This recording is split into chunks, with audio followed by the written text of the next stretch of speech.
Welcome to another Vixa Vaughn romance audiobook. We're excited to have you join us. Whether you're into second chance romance, enemies to lovers, fake marriage, or any other trope, Vixa Vaughn offers you the chance to escape into stories that will carry you away into heart-pounding romance and gripping characters. While we want to get you the full experience, some parts of this audiobook are abridged to stay abreast of YouTube's community guidelines.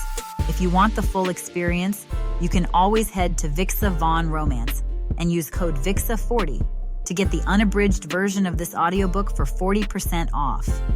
Now sit back and enjoy the show.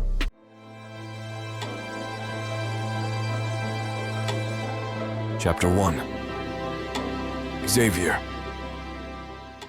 You only live once. I always hear that saying, and I must admit that I live by it. Tonight is my 30th birthday, and my club is on fire. Well, I only turned 30 once. My club, the Green Goblin, is the hottest nightclub on the Upper East Side. It's always full of young people who like to party and get wasted, especially on Fridays and weekends. Tonight, however, is the most crowded it has ever been. Drinks are being served left and right. Couples are making out in every corner, and wild ladies are dancing on top of the tables. I usually don't tolerate that kind of behavior, but I'll be extra nice since it's my birthday. It's been 5 years since I opened my nightclub, and it didn't take long for it to earn a high status in the city. I mean, sure, most of the customers are yuppies, but it has also become a winding place for influential people. I guess it's safe to say that we're unlike any other bar in New York City. What more can I ask for? My business is doing great. I'm having the time of my life, and I'm surrounded by my friends and people who are important to me, except for these girls that cling to me like leeches. I chose to wear a white short-sleeve button-down and a pair of dark denim for tonight because I didn't want to look too formal. My outfit gives these women full access to my enormous biceps, which they never stop touching. Now, I'm not the type to be rude to ladies, but they are starting to get on my nerves. One redhead who is clearly drunk decides to throw her arms around my neck and asks me to screw her. Her friends are trying to stop her, but she is persistent. From the way she reeks of alcohol, I wonder how she still manages to walk. "Just one night, Xavier," she says, slurring her words. "Oh my God, Bonnie!" One of her friends cries out in embarrassment as they try to pull her away from me. "Please, stop this right now!" "Get a grip, you little witch," hisses another, a cute little blonde in a tight silver dress. I try to be understanding, but she still doesn't let go. Her breath wafts into my nose, and it's all I can do not to gag. Maybe I should just call the cops because she's already making a scene. "Bonnie," I say tenderly, combing my fingers through her long, slick with sweat hair. "You're drunk. I think it's best if you go home." "You know my name?" she asks with her face so close to mine, I can see how clumpy her mascara is. "Of course, Bonnie," I reply as I slowly try to remove her arms from around me. "Now be a good girl. Go home and then we'll talk some other time. I promise." "Are you sure?" "I am. Now go."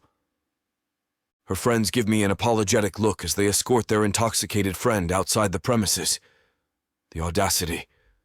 She isn't the first woman to jump me tonight, and I have the feeling that she won't be the last. Girls swarm me no matter where I go, and as much as I would like to simply turn them down, I can't. I have to be a gentleman, which I naturally am, but it's so hard to be when they don't leave me even for a second. I just want to breathe. I try to enjoy the night even though I can barely take a few steps without a girl pestering me. When I finally see a chance to get away from these ladies, I quickly sneak outside to get some fresh air. Just when I think that I've finally got the alone time I need, a black Audi Q7 pulls up in front of my bar.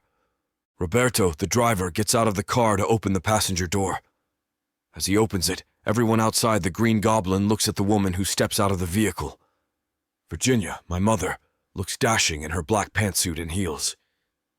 She walks toward me and gives me a kiss, sending everyone to start whispering to each other. My mother has made a name for herself pretty much everywhere, so it's not surprising to see people react this way. "That's Virginia Grimaldi," one girl excitedly whispers to her friend. She looks even more stunning in person, says another while trying to take a photo of my mother. Xavier, darling, she says in that honey-sweet voice of hers. What are you doing here outside? I'm just here for some fresh air, Mother. Is that Brittany I see? She asks me, completely ignoring what I just said and pointing to a sexy brunette who's smiling at us. Do you know her? Of course I know her, my mother replies proudly. I sent her. You sent her? I don't bother to hide the shock in my voice. Yes, I sent her too. She trails off for a moment before adding, Please you, not just her, to be honest. Please me. Xavier, are you a parrot? My mother puts her arm around mine and leads me inside the club.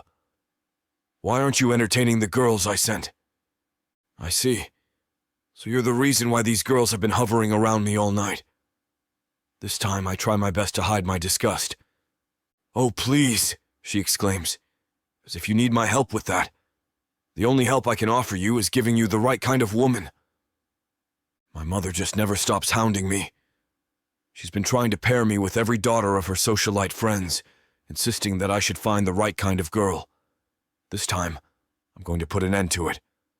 Actually, Mother, I'm already seeing someone. My mother abruptly stops walking before we could even reach the VIP lounge. She looks at me straight in the eyes, her face completely unreadable. Then, a grin slowly creeps across her face, sending goosebumps down my spine. Really? Yes. God, I hate that smile of hers. It makes me feel like she can see through my soul. I don't believe you, Xavier. She's still smiling, but her eyes are completely blank. Well, you better believe me, Mother. In fact, I'm going to ask her tonight to marry me. Her smile disappears as she takes a step closer to me. This better not be another one of your tricks, Xavier. It's not, is all I managed to say. If that's the case, she replies, cupping my face the way she always did when I was a young boy, then I'd like to meet her. Of course, Mother. You will meet her. Tonight. I almost swallow my tongue. My plan immediately backfires. What am I going to do now? Yes, you'll meet her tonight, Mother. That's great. I can't wait, she whispers to me, pinching my cheeks before walking away. I better get a drink before I go crazy. As I look around the bar, feeling hopeless, I spot a petite girl with long, chocolate brown hair by the door, who looks like she's about to jump into a fight. An idea pops into my head, and suddenly, I don't feel hopeless anymore. Well, Xavier, you better make this work. Chapter 2. Avery.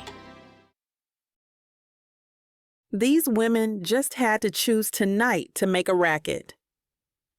I'm in the middle of a conversation with one of the waiters about our food service tonight when I hear the crowd's clamor outside. When I step out to check what's going on, I see two females fighting over some drunk Eminem-looking jerk. The guy is so wasted that he isn't even moving from his spot to stop the fight, while some are trying to stop the women from ripping each other's throat out. Most of the spectators are merely watching or happily taking photographs of them. Because of the crowd stirring up the situation, the bouncers are having a hard time breaking up the fight. I have no other choice but to help them. Some would think that I have no business breaking up fights, being that I'm only 5 feet and 2 inches tall. But I have to disagree with them. In my field of work, breaking up fights is as natural as breathing, and being a softie wouldn't do me any good. One of our bouncers holds the shrieking Latina woman, while the other grabs the feisty blonde by the waist. The two don't let go of each other's hair and continue to curse at each other. "You witch!" shouts the blonde. "How dare you sleep with my boyfriend?" "Wake up, you bimbo," the Latina shouts back in a heavily accented voice. "Matt already left you, puta." So his name is Matt. Well, Matt doesn't give a damn about these two because he's just leaning on the wall, smoking, looking high.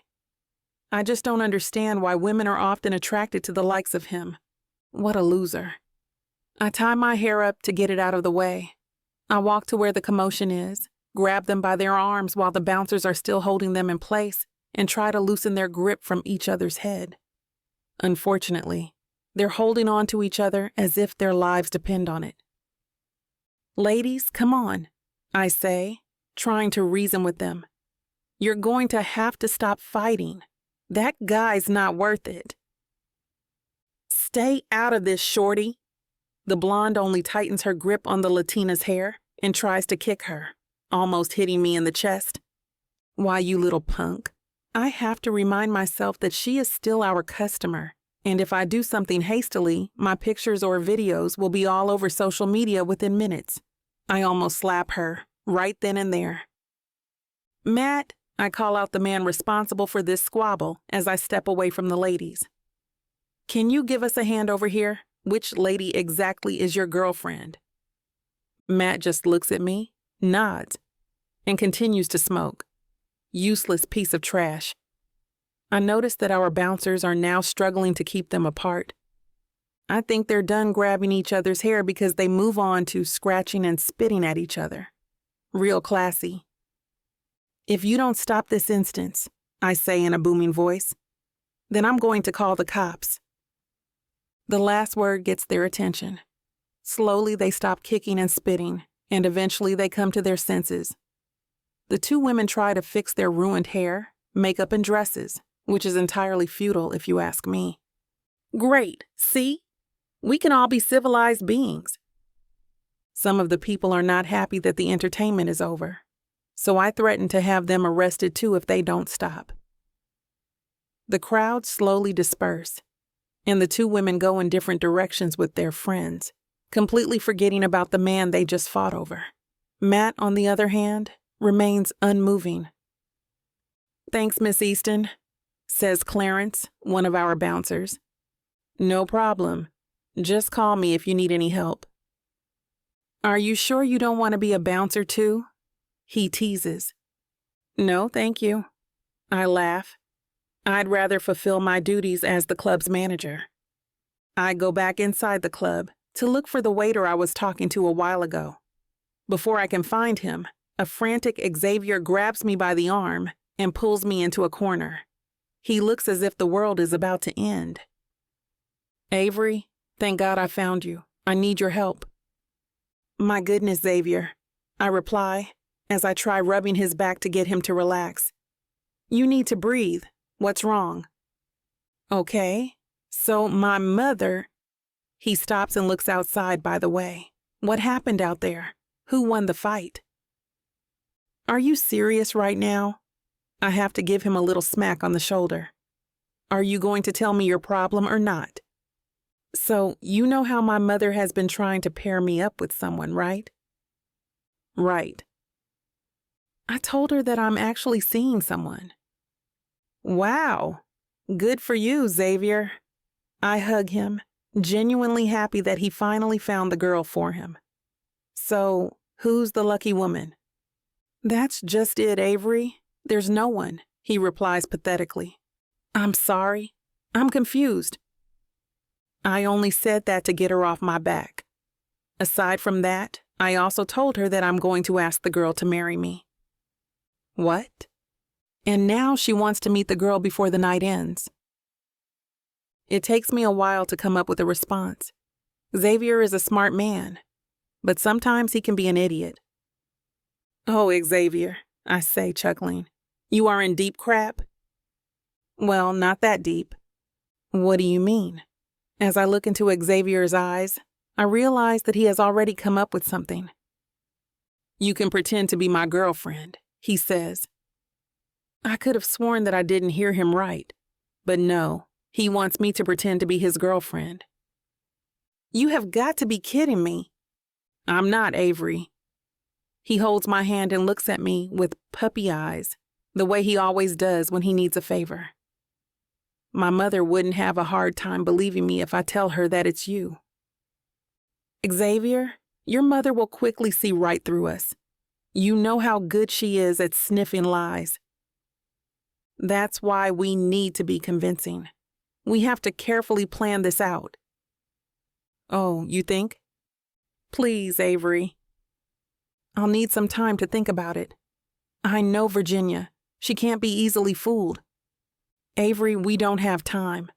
She'll just continue tormenting me until I give in to what she wants unless I introduce someone to her. Why me? I ask exasperatedly. Xavier loudly sighs as if he wants to cry.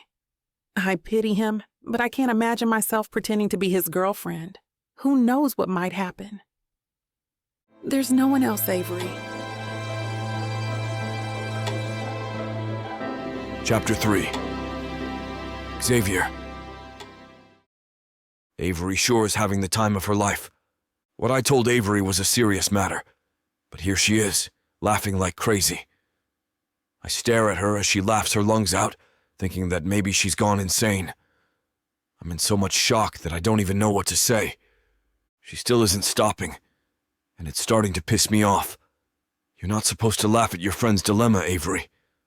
I wouldn't hesitate to do the same thing for her if it were the other way around. Finally, Avery stops and has to wipe the tears from her eyes from laughing too much. She then walks away without looking at me, chuckling and muttering something. I don't say anything, but instead just follow her to where she's going. We find our way through the crowd, and we eventually end up in her small office. Avery sits on the couch and removes her loose ponytail before putting her hair into a high, tight bun. Okay, she means business. She's not laughing anymore, nor smiling. Avery is just staring at me, so I also stare back. As I do, I quietly close the door to her office, worried that somebody will see or hear us. I'm sorry about your situation, Xavier, but I can't do it.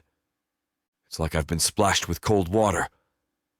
Before I can say anything, Avery starts talking again. No, let me rephrase that, she tells me sternly. I won't do it. Why not? I don't mean to curse, and I immediately regret it as soon as I say it. I have to lean on the door to steady myself. Well, for one, I value my life, Xavier, she replies with one eyebrow raised. I wouldn't even dare to get in the way of your mother and her dreams of marrying you off. What am I supposed to do then? Find someone else? That was cold. Aside from running out of ideas, I'm also running out of time. I don't know what to do to make Avery see that. I'll give you a raise, I blurt out in one final desperate effort to make her say yes. Oh my God! Avery stands up and paces the room while giving me deadly glances. Maybe I should prepare myself just in case she decides to punch me. Avery, will you please? You are hopeless, Xavier! You're right, I admit. That's why I'm asking for your help, Avery. I don't know who else to turn to. Avery stops pacing, her nostrils flaring and hands balled into a fist. She walks up to me, dangerously close, if I may add, and slowly lets out a sigh. I have to look down at her and restrain myself from smiling because she's just so small and cute even when she's angry. Move, she orders me, but I remain unflinching. Make me, I dare her, which is a stupid thing for me to say, really. I should calm her down and not rile her up. You better get your butt out of my way while I'm still asking nicely, Xavier. Avery's eyes look so dangerous that for a moment, I almost falter. Really? This is you being nice? I won't ask again. We lock eyes for a few more seconds before I step aside. Avery opens the door and gives me one last disgusted look before going out. Again, I have to go after her. She's my last hope. Avery walks so fast that I immediately lose her in the crowd. Finally, I spot her by the bar. The waiter hands Avery her peachy keen, and she doesn't waste time drinking it. When she sees me, she rolls her eyes and curses loudly. Avery turns her back on me and continues to drink her alcohol. I sit beside her, but I remain silent. I figure I should give her some time to cool off a bit. But not too much time. I ask the waiter for a Manhattan and immediately take a swig as soon as I receive it. I listen to the loud music playing, and for a moment I forget about my mother and remember that it's my birthday. I should be celebrating, but my mother had to ruin it all. I just wish she'd understand that I'm a grown man who's capable of finding my own ideal woman. Instead, she constantly sets me up with whomever she likes. Avery, I try to say, but no other words come out of my mouth. It's not fair, Xavier, she says as she turns to face me. I shouldn't be involved in your family drama. I know. Being my friend, you should know that I wouldn't agree to something like this. You shouldn't have asked in the first place. She's right. What was I thinking? That was selfish of me. Look, Avery, I'm sorry. Avery? A man suddenly appears from behind us, trying to get a better view of Avery. Jude. Jude? What are you doing here? Avery asks him irritatingly. Jude is Avery's ex-boyfriend who cheated on her with her ex-best friend, April. What the hell is he doing here in my club? Looking at Jude fascinates me because I can't imagine what Avery saw in him. He's only a few inches taller than her, with bad posture too. He has black hair and bushy eyebrows, which I remember secretly making fun of when they were still together. Jude's skin is so pale that it will make you wonder if he's severely sick. I'm with a couple of friends, he replies cheerily. I'm so happy to see you here, Avery. You do know that I work here, right? Avery doesn't even want to look at him. Right? Anyway, I just came over to say hello. Which was so unnecessary, I mutter. And hello to you too, Xavier. What do you want? Avery asks impatiently. I want to invite you two to our wedding in 3 months. Avery almost chokes on her drink. I hand her a napkin to wipe her chin, and then she stands up and turns to Jude. You and April? She asks. Yeah, Jude replies proudly. Can you imagine? I can't. Avery's curt reply makes Jude hesitant to speak again. Are you each going to bring a +1? He asks, almost stuttering. Of course I will, Avery answers as she finishes her drink, sits on my lap and wraps her arms around me. Really? Who? Jude looks utterly confused. Xavier, she says, smiling. He's my boyfriend. Don't worry, Jude, we'll come to your wedding. Chapter 4. Avery. Is this really happening? I can't believe that I just did that. I just told my ex-boyfriend that my boss is my boyfriend and that we'd attend his wedding. That's just great. Xavier is completely dumbfounded, trying to make sense of what is happening. My cheeks suddenly feel warm as I realize that I'm still sitting on Xavier's lap, with my arms wrapped around his neck. It's a good thing that he smells so good. Well, maybe this is for the best. After what Jude and April did to me, I think I deserve to be happy, or at least make them think that I am.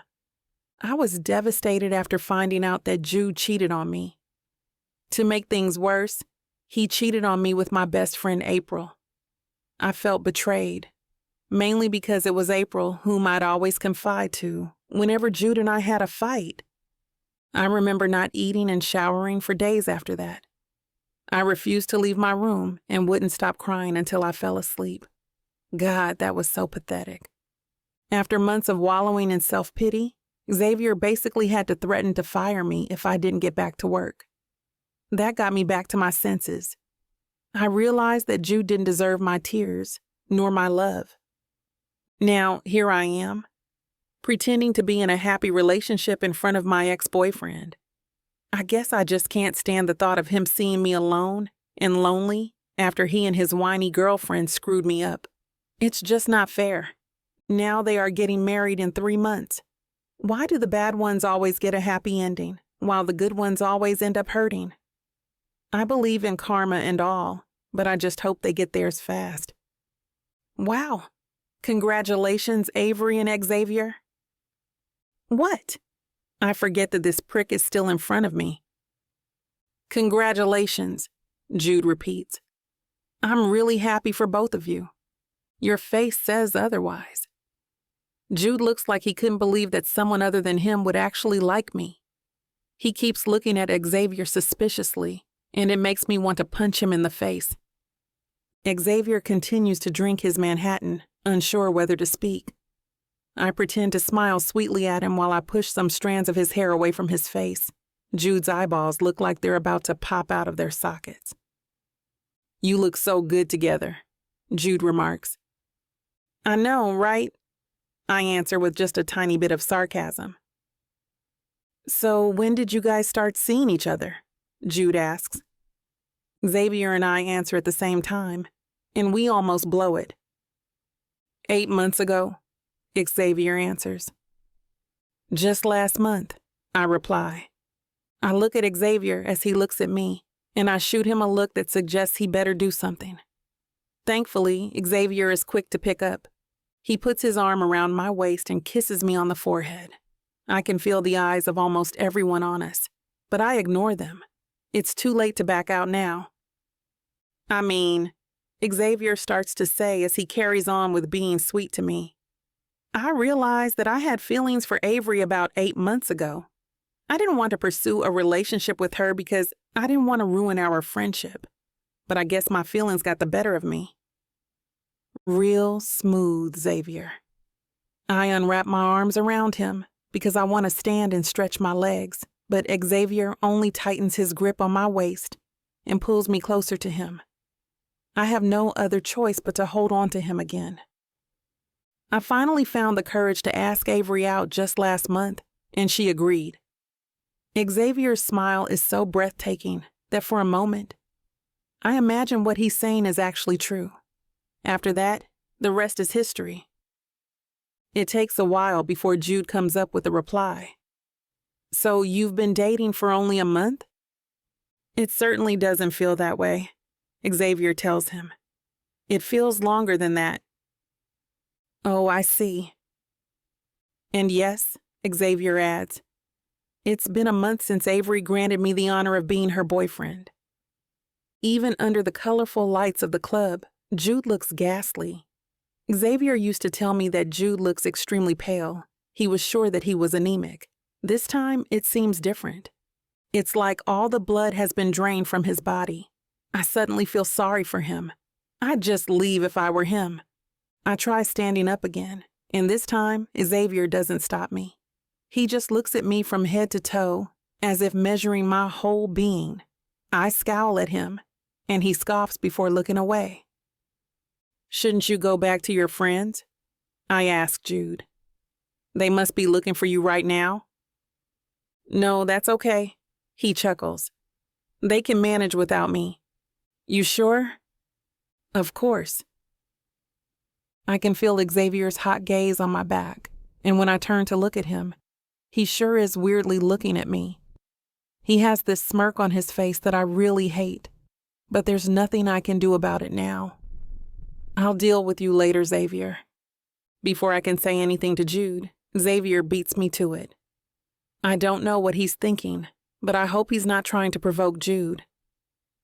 Are you excited to get married, Jude? He asks, grinning widely. Yes, Jude stammers. Of course I am. That's great, man. Cheers. Listen, Jude, maybe you should... I don't finish my sentence because I'm interrupted by the loud gasps of the people around us. When I look behind me, Xavier is kneeling down, reaching for my hands. Oh my God. Holy hell, Jude exclaims, not giving a damn that everyone can hear him. Avery Easton, he tenderly says as we hold hands. Will you be mine forever? Will you marry me? Everyone is looking at us and is waiting for my answer. I have no other choice but to say yes, and Xavier doesn't even have a ring. The tension builds around us, and I can't seem to find my voice.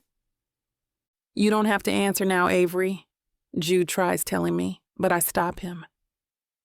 Yes, Xavier, I will marry you. The whole room erupts with joy as Xavier scoops me up and spins me around, making me look like a rag doll. Well, screw me. Chapter 5. Xavier. I had too much to drink during my birthday party, but I remember every single detail of what happened that night, and I don't think I'll ever forget. My proposal to Avery was something I didn't intend on doing in front of everyone. I didn't even have a ring, which was awkward, but I'm thankful that Avery said yes, and I didn't get humiliated. The look on Jude's face was priceless, and it felt like I avenged Avery in some way. I'm not a bad person, but seeing Jude unhappy about our engagement gave me a sense of satisfaction.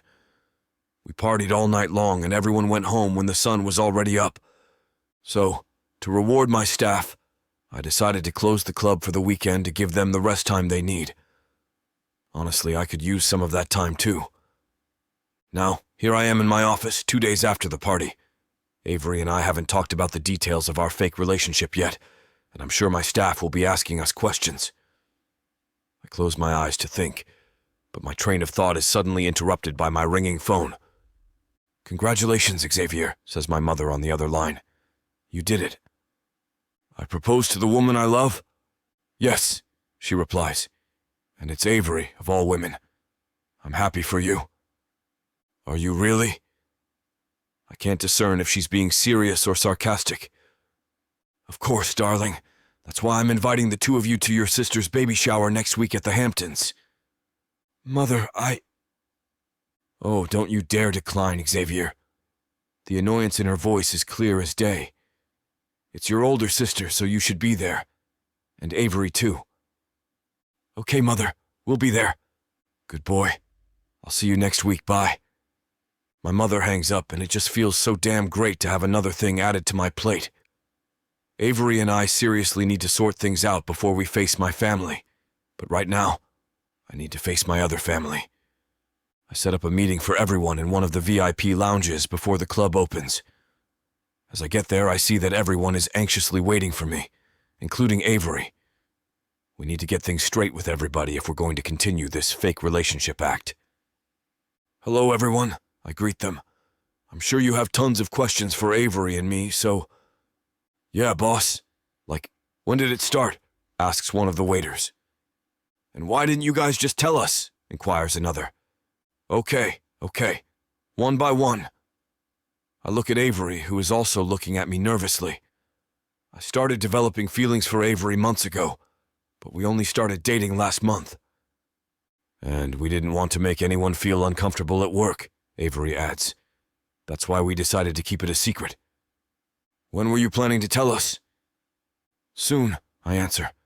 "Believe me, we were planning on telling you guys soon. It's just that we were looking for the perfect timing.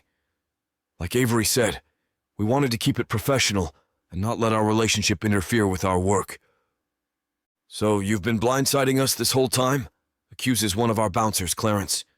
"No, "I'm just kidding, boss," exclaims Clarence. "We are beyond happy that the two of you are dating. Right, guys?" Everyone agrees with him, and they start to clap their hands and congratulate us. I can finally breathe. "Thank you for understanding, guys. Now go to your stations because we're about to open. Avery, will you come with me?" "Sure." Avery walks behind me, and all eyes follow us as we go to the stockroom. I close the stockroom, and I wonder why we didn't just go to my office. Okay, that's kind of on me. There's just too much going on in my mind right now. "This is a disaster, Xavier," Avery tells me, panic-stricken. "I'm not sure if I can keep lying to everyone about us." "Yeah, about that." I still have to tell her about the baby shower. "Oh God, what did you do?" "Hey, what makes you think I did something?" I ask, folding my arms. "My mother invited us to the Hamptons next week for my sister's baby shower." "No!" Avery's scream is so loud that I have to rush to her and cover her mouth. "Keep it down, or all of this will be over before we even start." When Avery seems to have calmed, I let her go. She leans on the wall and covers her face with her shaking hands. I think she's about to cry. "Are you crying?" "No, I'm not," she hisses. "But I'm scared that we might not be able to keep this up. That's why we're going to make an elaborate plan for this." "What do you have in mind?" "Okay, so we're going to the Hamptons next week, just like I told my mother." "Fine," she agrees. "What else?" "We'll continue pretending to be a couple and then break up after 3 months, after Jude's wedding. Won't they be suspicious if we do that?" "I haven't thought of that, but we can't pretend to date for more than 3 months, or things may get complicated." "We'll just come up with something when that happens. Let's just think about the present for now." "All right. Anything you want to add?" I put my hands in my pocket as I wait for her answer. Fortunately, I don't have to wait that long. "We'll only act like a couple in public," she replies with a smug look on her face. We don't have to pretend when it's just the two of us. You got that, Xavier? Avery, you're the one who sat on my lap. She lightly punches me on the shoulder and I can't help myself but laugh. She smiles too, but I know she's serious. Xavier, do you want to do this or not? Of course I do, I chuckle. But Avery, promise that you won't fall for me. Avery is heading for the door, but before she opens it, she looks at me and scoffs. Oh, Xavier, don't flatter yourself.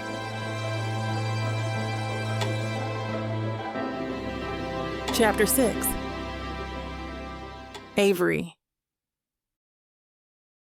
It's been a week since Xavier and I talked about the basics and specifics of our so-called relationship, and now I find myself outside of his car and staring in awe at a beautiful seaside house in the Hamptons. Saying that the house is big is an insult because it's actually massive.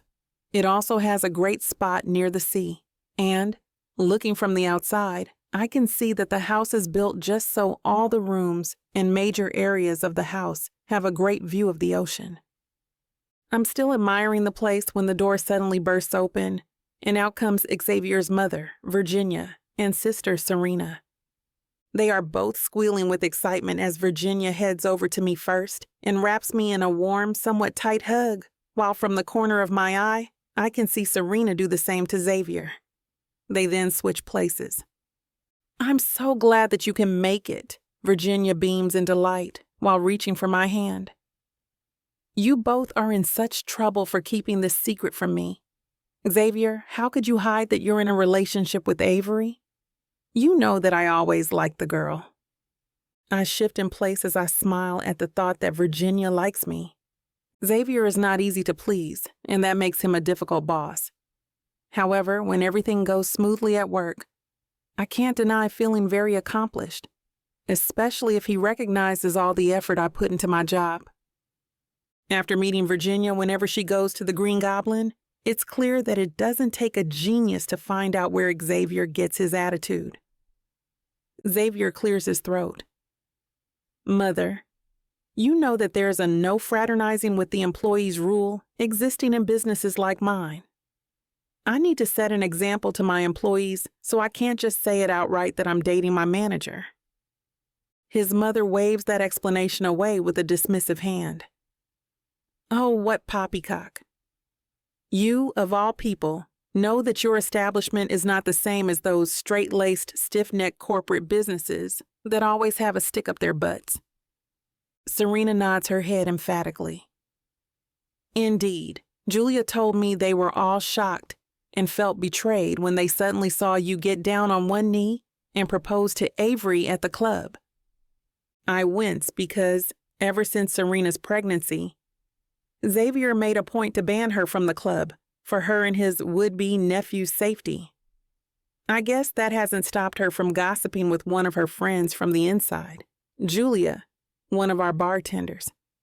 However, I do have to wonder, despite the warm treatment I'm getting from Xavier's family and how overwhelming this new dynamic is, ever since we announced that we're together, my relationship with Xavier has stayed the same. Since Xavier and I stay mostly in the office to look through paperwork, I'm the one who often goes out to fix any problems that the staff can't handle. Xavier only goes out to deal with matters I can't manage on my own, so we really don't have to do a lot of pretending in public. Oh, what are we all standing around here for? Let's head inside so you and I can talk about the party, Xavier. Why not let your sister tour Avery around the house so she'll know her way around before the rest of the family arrives? Virginia says while grabbing hold of Xavier's arm and walking him toward the backyard.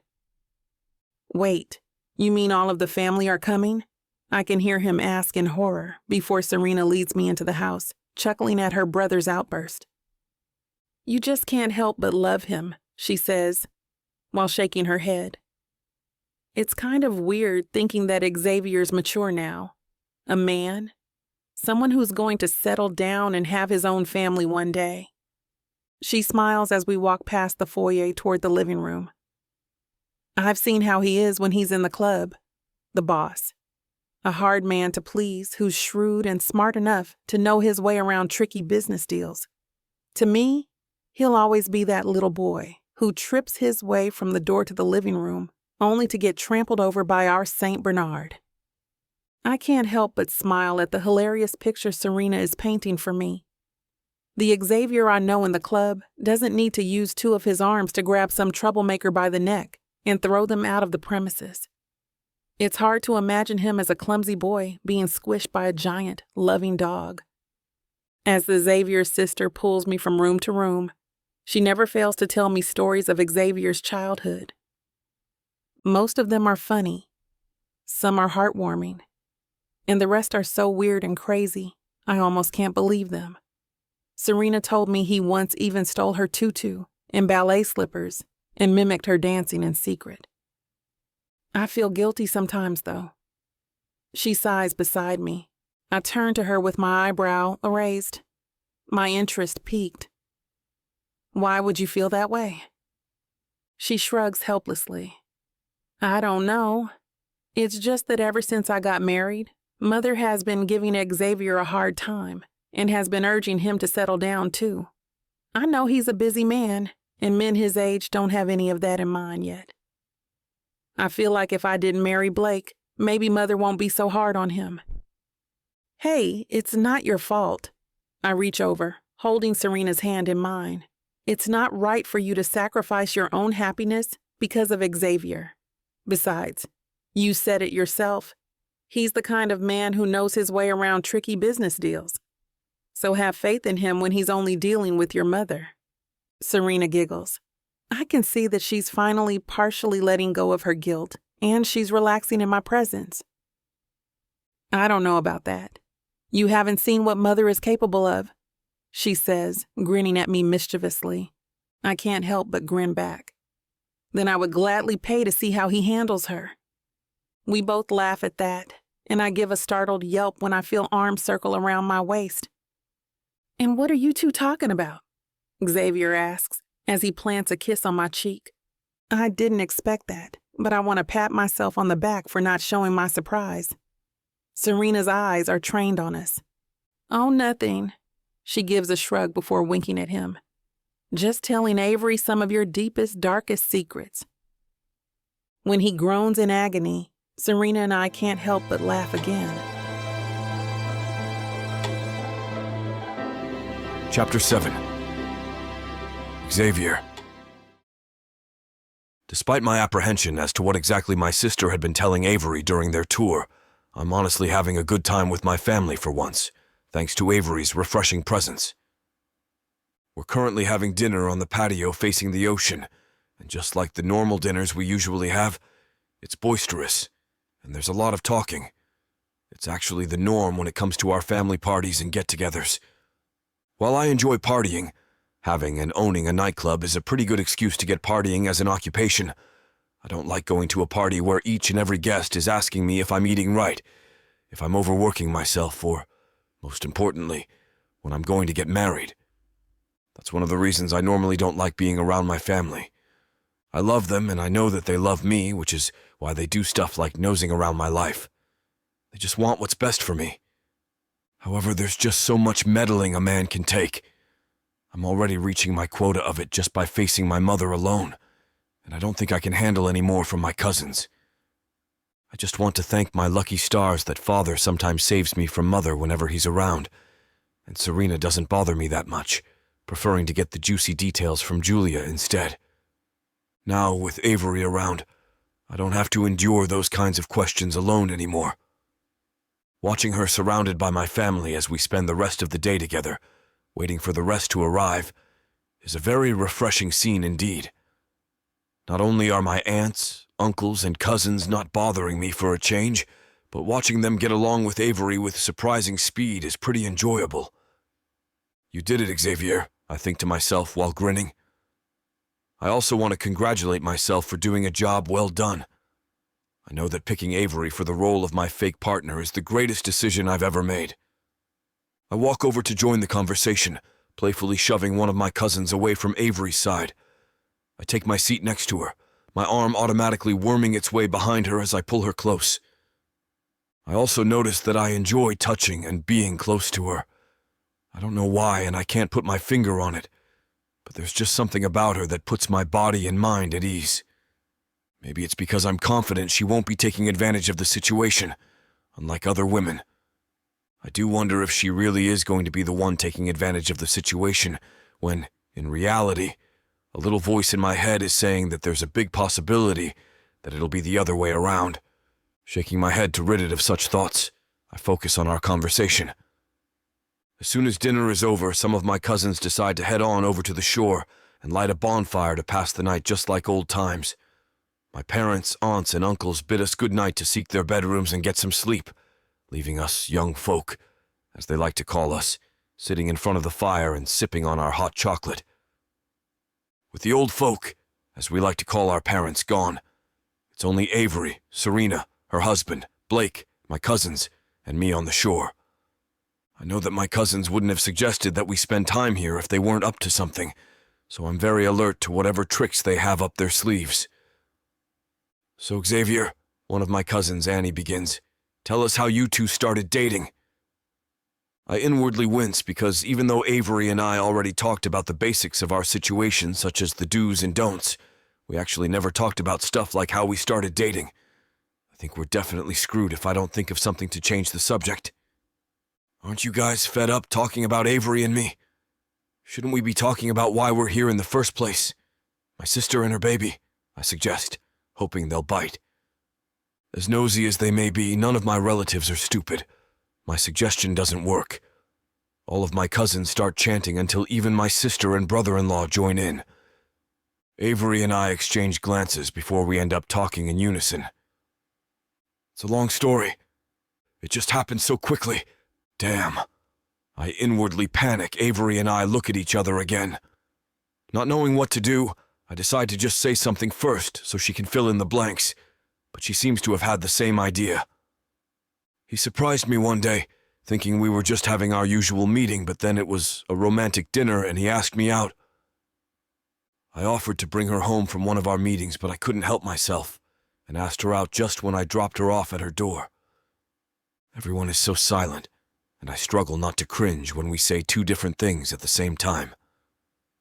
I let out a laugh, hoping to dispel the awkwardness that's hovering in the air. You know what? This happens all the time. Avery and I are not used to being out in the open yet, so we always tend to get rattled when someone asks, and the details tend to get fuzzy and mixed up, I say with a chuckle, hoping and praying this time that my family will just drop the subject. Avery nods eagerly beside me. Yes, that's true. This is honestly very overwhelming for me, too. I'm usually just with Xavier because I'm his manager, and I'm used to people seeing me like that and not as his girlfriend. I'm just very new to all of this. I want to sigh in relief, but all I do is lean down and kiss Avery's kiss in thanks. I do this to let my family see that we're in love, but I also do it just because I want to kiss her. It's a bonus. Serena smiles and shrugs. That's okay, we understand. I remember the first time I introduced Blake to the family. It was so nerve-wracking I could barely think. Bless my sister and her golden heart. Well, at least both of you got the meeting thing in common in your story. Let's just assume it happened after work. Annie giggles, and all of my cousins nod as if that makes any sense. It seems like we're in the clear until Delilah, my youngest cousin and the youngest relative present at the bonfire, leans over and asks with twinkling eyes, "Can you tell us when you fell in love with Avery?" I can never say no to Delilah. Chapter 8. Avery. We're dead. We're so screwed. The words are like a mantra in my head. We barely made an acceptable excuse for our pathetic attempts at telling them how we started dating. How the hell did I even forget to tell Xavier that other than discussing the do's and don'ts in our fake relationship, we also have to make something up regarding any backstories needed for our romance?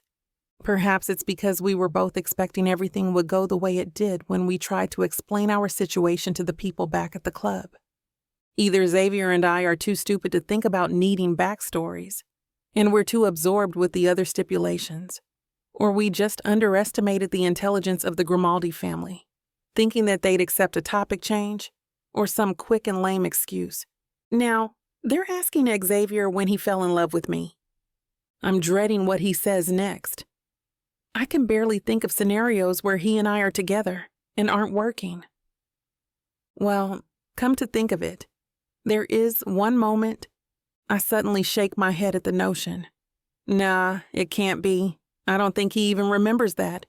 I watch him as he takes a deep breath. Well, there was this one time at the club when I was going out of my office, kind of tired and groggy from staring too long at too much paperwork. I was about to head home and call it a day when I heard a commotion not that far from me.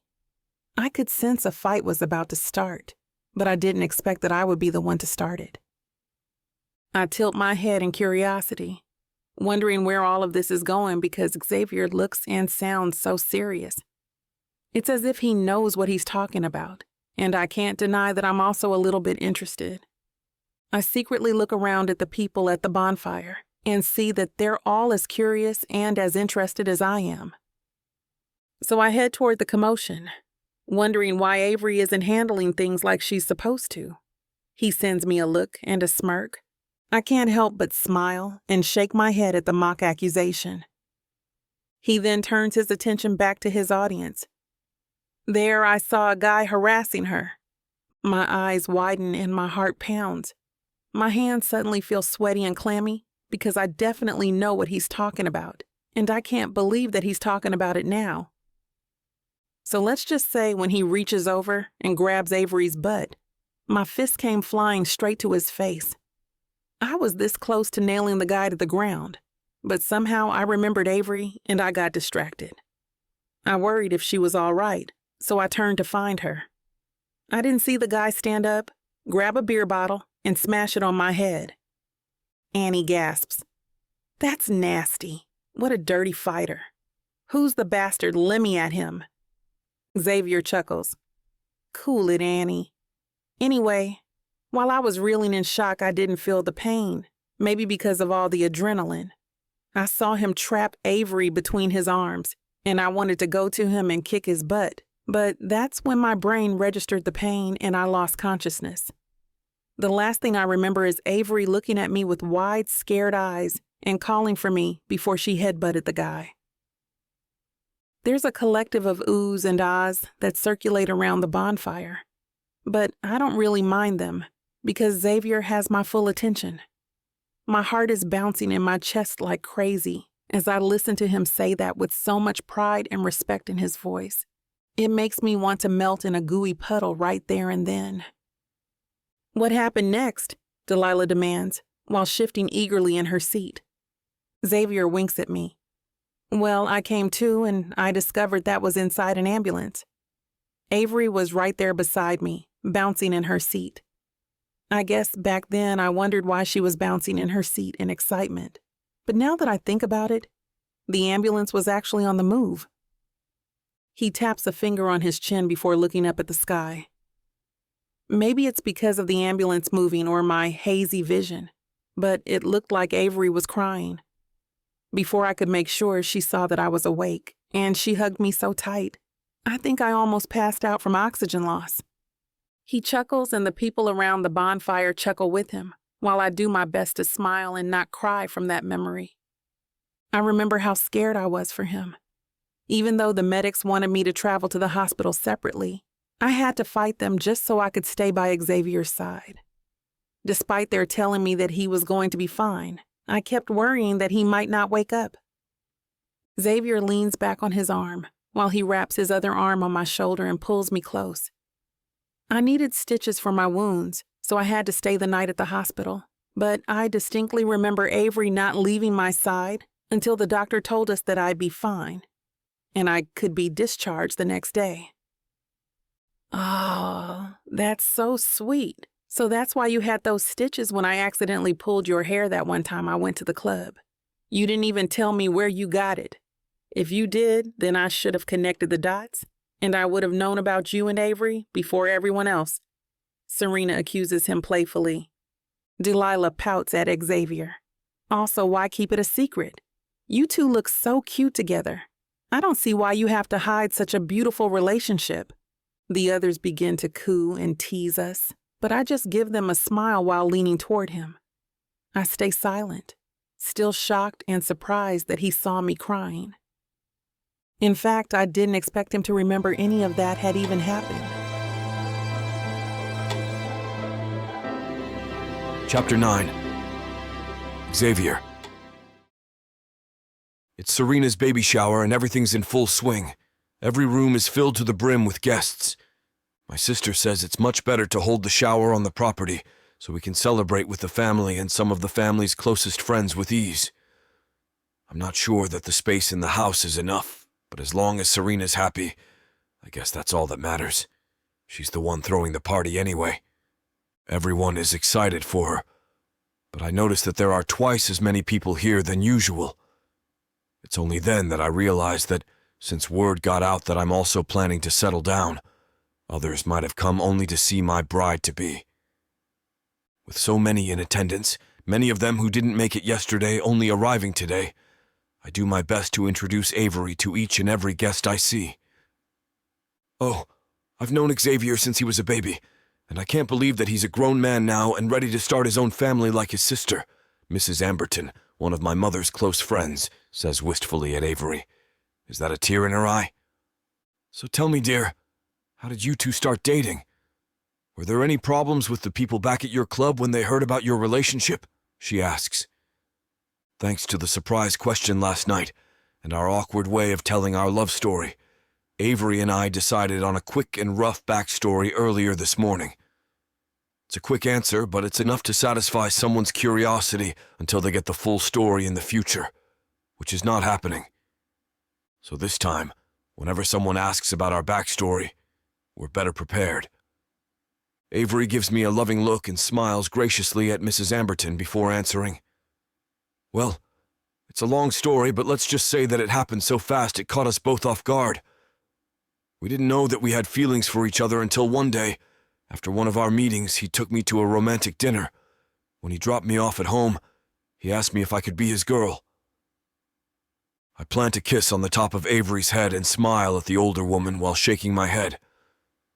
And no, there was no problem with the people back at the club. In fact, they even accused us of hiding our relationship right under their noses. Avery and I just thought it'd be best if we kept it professional so it wouldn't interfere with our work. Mrs. Amberton gushes at how cute we are and congratulates us before excusing herself, moving on to gossip with one of my relatives and leaving us sighing with relief. Avery and I smile at each other at the silliness of our backstory, but we figure it's best to work with what we already told my cousins. We might have gotten lucky last night, but we can't just rely on making up stories about how we started dating. People might hear our story, talk, and wonder why they got different versions. It could cause suspicion, which we don't want. Avery and I work too hard, and we've gone so far already we can't afford to screw up. Thankfully, the way I see it, everything's coming together. I can see that everyone, family and family friends alike, is fond of Avery. I stay close to her throughout the party, not letting go of her hand and always finding ways to touch her. Why not? I have to hold her hand because that's what couples should do. Besides, I like the feel of her skin against mine, and just knowing and feeling her presence beside me makes me feel calm and at ease. It's funny because with every family gathering, celebration, and party, being calm and at ease is the last thing I feel. With Avery around, I don't know why, but everything just looks so much easier and more fun.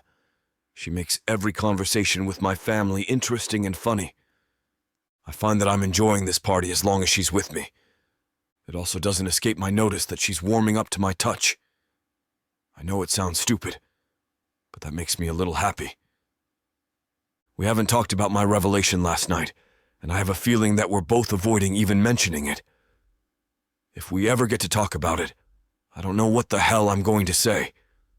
I honestly don't even know why I told my cousins that story, but I can't deny it really is one of my fondest memories of Avery. Looking back, I didn't expect anyone to feel like that about me except for my family. To even think about Avery crying for me in the ambulance and staying with me at the hospital makes me feel fuzzy inside. As dinner time approaches, Avery and I take our seats at a table that's arranged in the garden to accommodate everyone.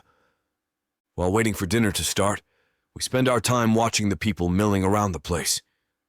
I also make it a point to give her a short anecdote of every person we see, making her laugh at some and sit in awe of others. I'm not telling her these stories for our act, but because I love watching the expression on her beautiful face transform from one of laughter to shock to joy. How come I never see her like this at work? Oh, with all this laughing, I think my throat is drying up. You think they can serve me punch this early? She looks around the vicinity while holding her delicate throat. I immediately jump up from my seat. I'll get some for you. Besides, it's my fault your throat's drying up in the first place. She smirks. You think? I laugh. Okay, hold on, don't move. I'll be right back. She chuckles. I'll be here. I turn and head toward the kitchen to sneak off with some punch for Avery. I can't help but feel exhilarated at the fact that I'm doing something for her. Something that real couples do. Chapter 10. Avery. I smile as I watch Xavier vanish into the crowd to get my punch. I feel a little flutter in my stomach and in my chest at the thought that he's getting me a drink like a real boyfriend would. As I wait for him to return, my mind wanders to how our relationship has progressed throughout the time we've known each other. I already felt comfortable with Xavier, even when he was just my boss. Because we've been working together for so long, one can even say that we always got along like friends. He's not like the other bosses who demand respect and are strict about office policies. He's the kind of boss that's super laid back, one that you can joke around with. Despite his laid-back attitude with his employees at work, when it comes to serious business matters, his happy-go-lucky front falls away in a blink of an eye.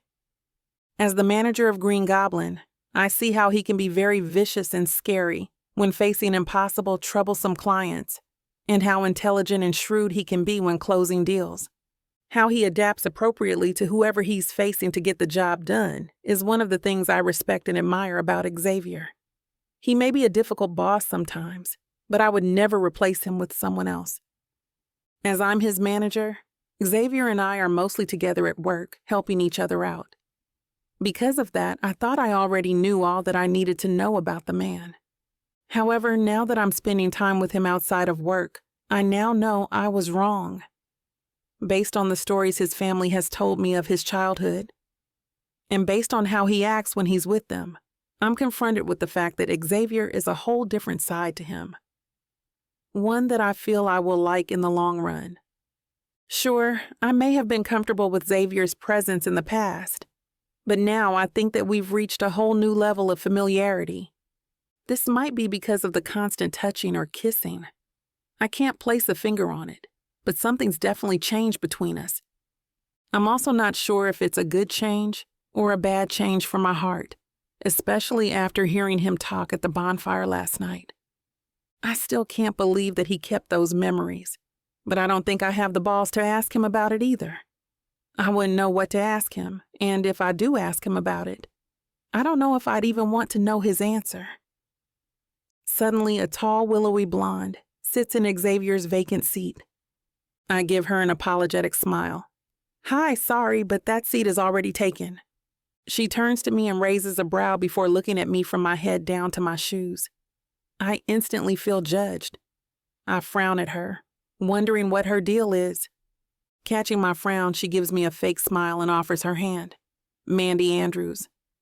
Still frowning, I reach to accept her handshake, muttering my name in response.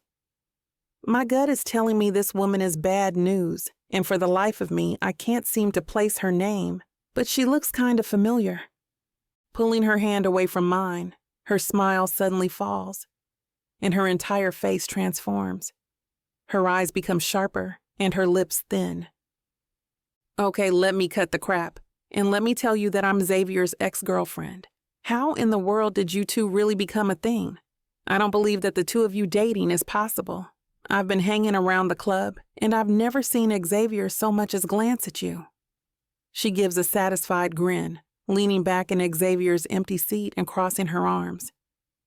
I just sit there and look at her because being interrogated by a woman who may or may not be really Xavier's ex-girlfriend was never part of the plan.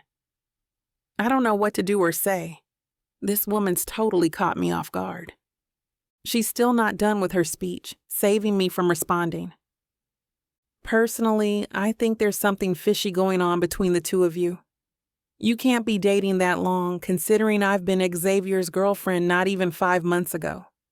Either you're just spitting crap to everyone here at the party, or you're actually one of those slimy tramps that ruined my relationship with him in the first place, she accuses, her eyes narrowing and filled with loathing.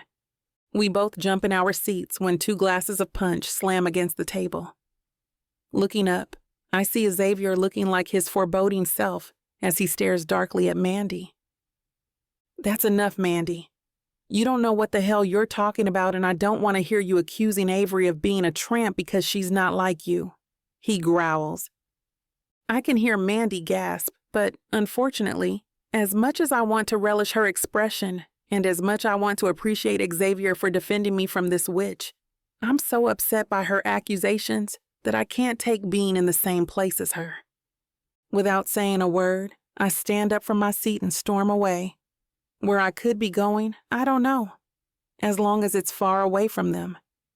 I also feel a little irritated because Xavier didn't tell me this important tidbit. It's not that I'm hurting, because he didn't say that there could possibly be a crazy ex-girlfriend out to threaten me. It's because his crazy ex might be the one to bust our butts after connecting the dots about the math surrounding our relationship. If word ever gets out that this is all fake, Xavier's family will hate me, and who knows if I'd still have a job after this. That's the only reason I'm this upset. That's it and nothing more. If I keep repeating that in my head, I might actually believe it. Chapter 11. Xavier. I follow Avery after she stalks off. I didn't expect Mandy to be here. I almost don't even remember her, but then again, she must be a friend of a friend. Either way, it doesn't matter. I didn't hear the entire exchange between her and Avery, but whatever Mandy said sure as hell struck something in Avery. She looked pissed when she left. And I mean, pissed. I've only seen the same look on her face on occasions where we have to break up a fight in the club. It always scares me that a pint-sized woman like her could have such a threatening look on her face. It usually also scares the guys in the club and sends them quaking on their toes. She gets really scary when someone makes a joke about her height. The burning eyes can get so frightening, even if they aren't directed at me. I'm surprised Avery didn't kick Mandy in the baby maker, really. I finally catch up to her by the shoreline. It's low tide now, so the beach line is farther than usual. My shoes are not going to thank me for this. Under the moonlight, away from the torches by the house, Avery kicks the sand as if it's Mandy's face. How someone with short legs can move that fast, I'll never know. "Avery!" I call to her, panting from all the running. Man, I go to the gym, but she can still outrun me. This clearly defies some laws of physics or something like that.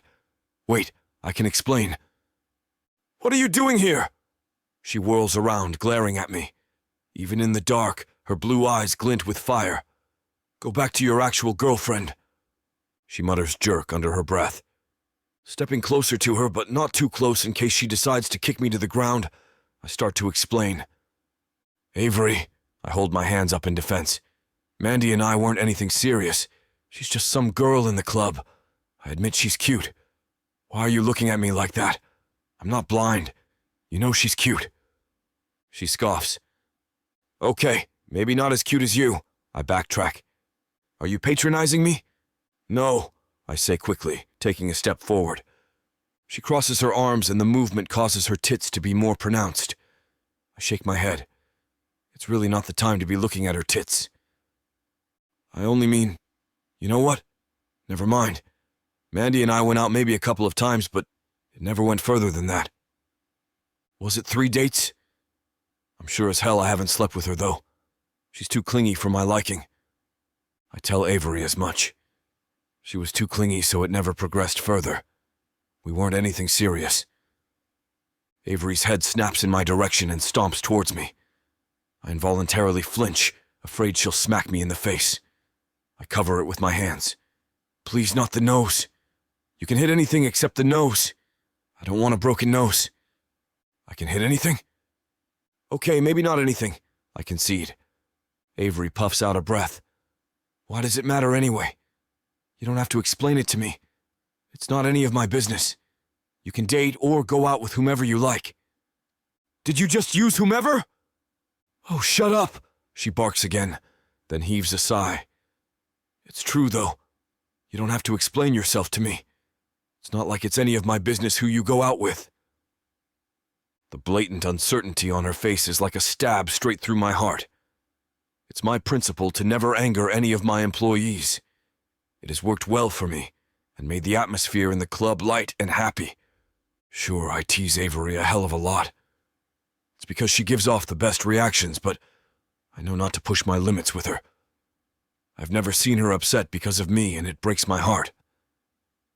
Before thinking about it, or guarding my nuts against a kick from her, I pull her to me. Avery squeaks at the sudden movement and looks up at me in confusion. She's so close to me now, making me aware again of how small she is. I feel like a giant towering over her, but the warmth of her body is comforting. I've enjoyed playing her fiancé, and I'd give up my left testicle before intentionally hurting her. Avery might protest, but I know whatever Mandy has told her made an impact on her. I'm not sure if she's angry because of it, or which part has unsettled her. It doesn't matter, though. Avery shouldn't even be in Mandy's radar. What are you doing? She croaks, her voice barely above a whisper. I plant my other hand over her waist, pulling her closer to me. It's my business if I upset you, and I know I did one way or the other. I don't realize I'm already leaning down until I'm sharing Avery's breath. Brushing my lips against hers once then again, Avery gasps at the contact. I think she's going to push me away, but when she doesn't, I go all in. Kissing Avery. How do I even describe it? I'd be lying if I say I hadn't thought of it before, but we've always been dating other people. Avery, on the other hand, never gave off any intention that she's attracted to me and sees me other than a boss and a work friend. So this kiss, well, it takes me by surprise even though I'm the one who kissed her. Her mouth is warm and tastes of the sweet custard she must have eaten before. I nibble on her lower lip, wanting to taste that bran that's only Avery. When I slide my tongue inside her mouth, she lets out the tiniest, sweetest gasp. I feel her hand move to the back of my neck, and in the back of my mind I think she might strangle me. She runs her fingers through my hair and pulls me down closer to her. I groan when her tongue meets mine, and I wonder if it's acceptable to drop dead because of her kiss. I'm panting by the time we pull apart. I'm panting, and I'm very, very hard. This can't be good. I'm pretty sure there's no hiding that from Avery, too, but she doesn't say anything for a while. Her eyes only watch me, reflecting the moon in them. What was that for? I swallow thickly against the burning lust I feel for her. It's an apology. I'm sorry for upsetting you, Avery. I hope you're enjoying this audiobook by Vixavon. If you want to keep hearing more audiobooks, then please, please, please hit that subscribe button and like the video. It may seem insignificant, but the more people that subscribe, the easier it is to produce more audiobooks in the future. So please, help us out and subscribe to our channel. Thank you for listening, and now back to your book.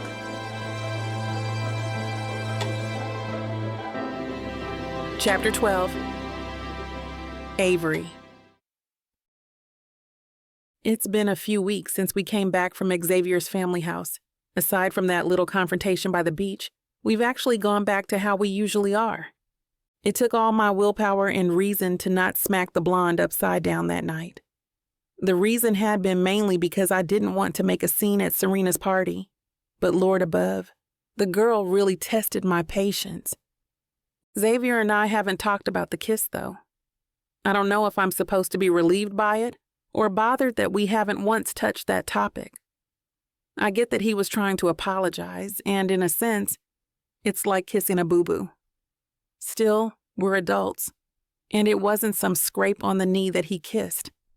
I sigh, rubbing the cloth against the rim of the wine glass I'm drying. I've been sighing a lot lately. I'm starting to think it's become a medical condition. Honestly, what can I do? I'm not brave enough to pull Xavier aside and ask him about the kiss. After that night, we went back to being the normal us, although we did have a few moments where I would catch myself being too close to him. He doesn't seem to mind. In fact, Xavier has become touchier than usual. It drives me nuts that he can just be so casual about it, while I'm nearly ripping my hair off my skull with every small gesture. Xavier now holds my hands and kisses me even when nobody is looking.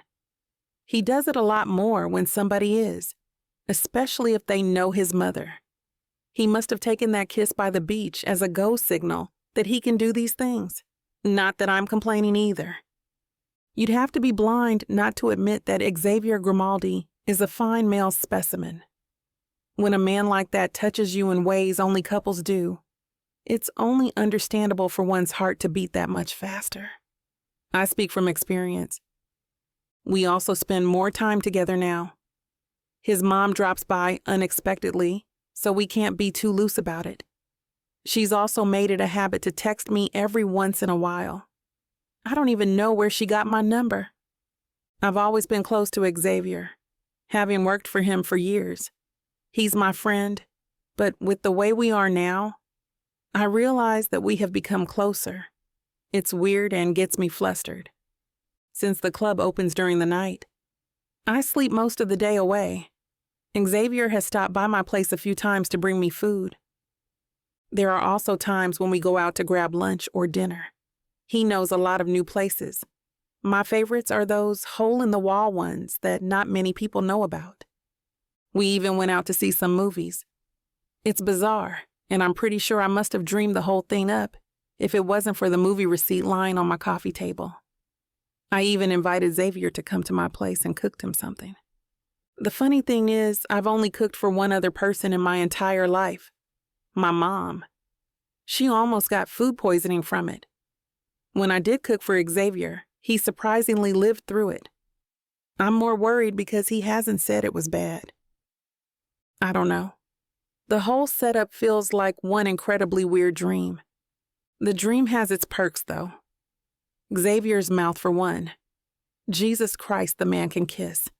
If I didn't have any sense of self-preservation, I would have already climbed the guy like a tree. I didn't think I would enjoy kissing Xavier as much as I have. We never made it to the point of making out, though. Still, we have kissed multiple times, and more than I would care to admit, have required me a change of underwear. Xavier also gives the best hugs. He wraps his arms around me and pulls me tightly until I'm cocooned in his warmth. I sigh again. If only what we've been doing were actually real. What the hell, Avery? Are you seriously wishing that right now?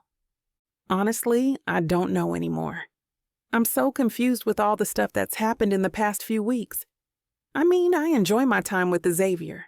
He might be loud and obnoxious, but he's a good person. At the same time, I know Xavier. I know how he acts around women. I've known him long enough to understand he's a smooth one when he puts his mind to it. It worries me that I'm getting so into this sham and forgetting that Xavier and I are only pretending. Hello? Earth to Avery? A voice snaps me back to reality, making me glance to my side to see Julia. Either you're really into cleaning or you've got something bothering you. You've been wiping that glass for 10 minutes. I blink several times and look at the glass in my hand, raising a challenging brow at her. I put the glass down and grab another one. I just like making sure they're clean. I make a show of cleaning the next glass thoroughly. Julia doesn't look convinced. Sure. Suddenly, the doors that lead to the second-floor office open and Xavier saunters in. It's still a few hours before the club opens. It's the first time I've seen him today. He looks good, but he also looks like he's spent the night in his office. His shirt's wrinkled, and his hair is sticking out in odd directions. and yet my heart does a little cartwheel when he flashes me a grin. "Avery," he yells. He leans over the counter and pecks my nose. I just finished the plans for the club's anniversary. He doesn't give me time to respond, turning around to the staff present. "Listen up, everyone. I'll have to schedule a staff meeting soon." There is a groan of protest from the employees. I know. No one hates staff meetings more than I do, but we have to endure. Green Goblin is turning another year old, and we have to plan this entire thing. They pout and mumble their protests, but in the end, Xavier wins and they agree to the meeting. Finally, he turns back to me. "Want to grab something to eat before we open?" His eyes twinkle in delight. "I heard a new burger food truck open nearby." I roll my eyes, pretending not to be the least bit excited. "Sure, I guess." Chapter 13. Xavier. It's Green Goblin's 6th anniversary and the club is in full swing. My grin hasn't faltered since we opened the doors of the club. The dance floor is packed and so are the VIP areas and booths. I didn't expect to have so many people come, but I'm not complaining. My baby is finally turning another year older and still showing no sign of slowing down. My heart feels so full knowing it's only been 6 years, and it has already gained this status. I even have some A-list celebrities and influencers up in my VIP section. Most of them I know personally anyway, but who cares? Publicity is publicity. I'm dressed in a dark blue Henley and denim jeans.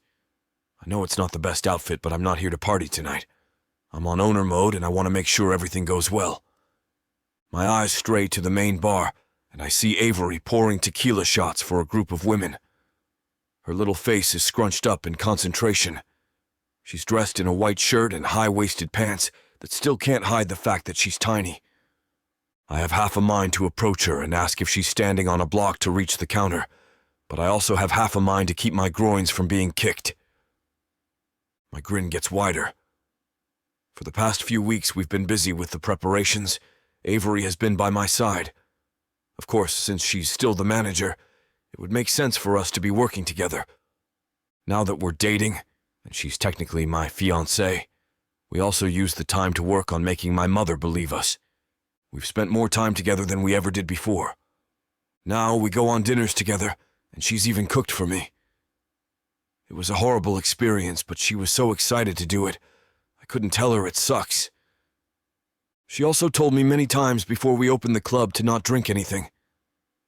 I do as I'm told. Honestly, I really didn't plan to drink anything tonight anyway. I can't host an anniversary party with my head swimming in alcohol. The night progresses, but more people seem to be coming in. Everything seems to be going well, and there are no fights to break apart. Finally, after all the owner stuff I'm supposed to handle, I go to find Avery. She's still behind the bar. We're not short-staffed by a long shot, but there are more people than usual and they want their drinks quickly.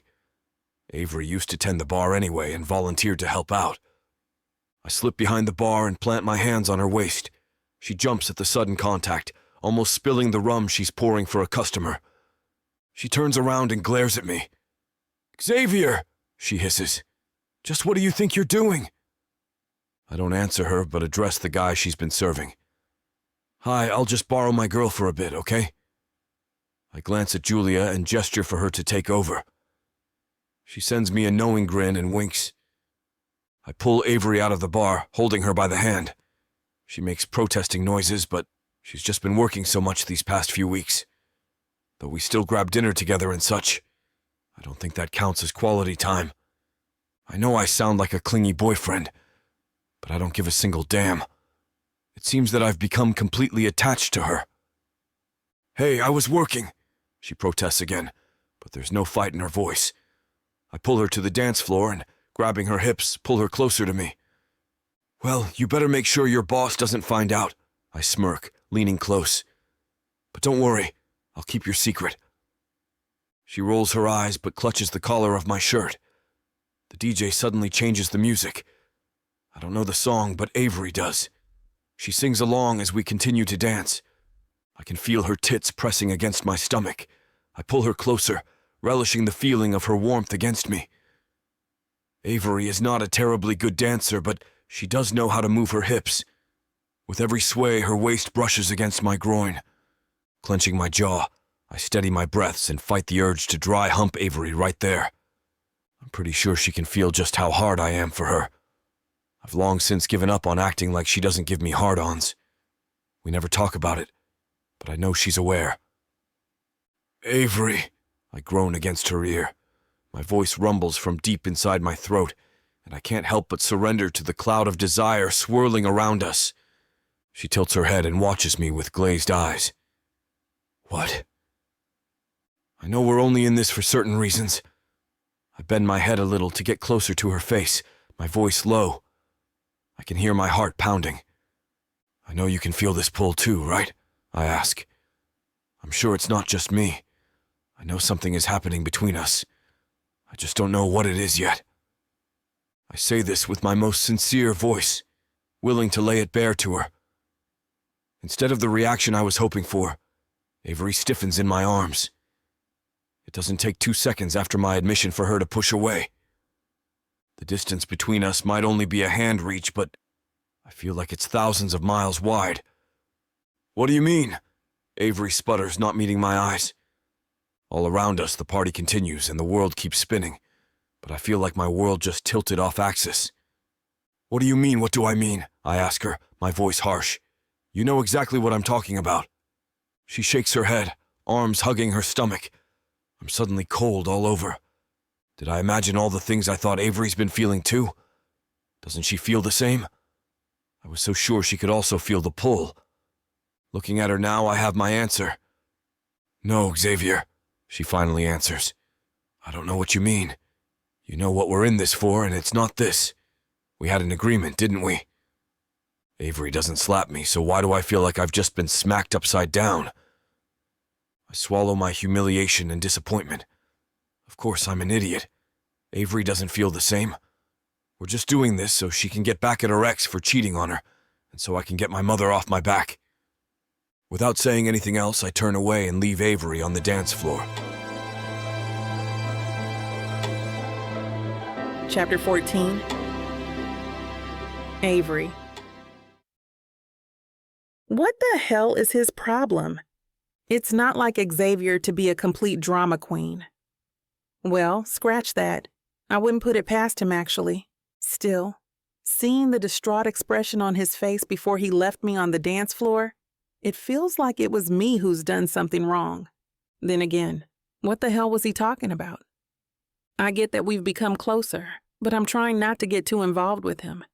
It's not the same for Xavier. I've seen this guy again and again with the different women who hold his fancy, just enough for him to have some fun. I've seen him chase after women and get them just as quickly. I've also seen him leave them with no hesitation. I don't hate Xavier for it.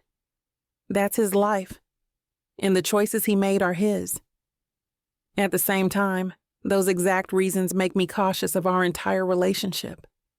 Sure, I might be feeling something a little more than friendship for him, if a little more includes dreaming about him almost every night and wishing I could just grab and kiss him.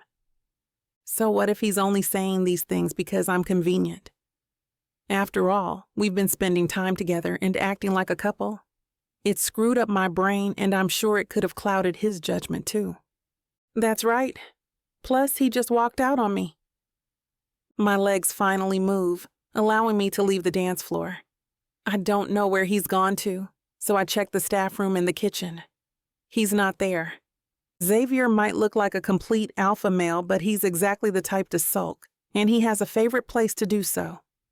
I open the door that leads to his second-floor office. The staircase is dark, and when I reach his office, the lights are turned off too. I almost turn around, thinking he might not be here if not for a figure on the couch. I step into his office. "Xavier," I call out to him. His head is bent down between his legs. "Are you okay?" I ask. When he doesn't say anything, I crouch down in front of him. Tilting my head to the side, I brush the hair that hides his face. Xavier flicks his head to the side. "I don't want to talk to you." he says in a low voice. I frown. Well, tough luck. I want to talk to you. What the hell is up your butt? How can you be so obtuse, Avery? Xavier finally lifts his head. Nothing could have prepared me for the anguish etched on his face. I'm not like you, he says. I can't just go on and pretend like nothing is happening between us. But nothing is. We are just pretending, Xavier. You don't have to act like this. If pretending like we're together is taking this much of a toll on you, and you're suddenly sprouting out weird nonsense, then I think we should...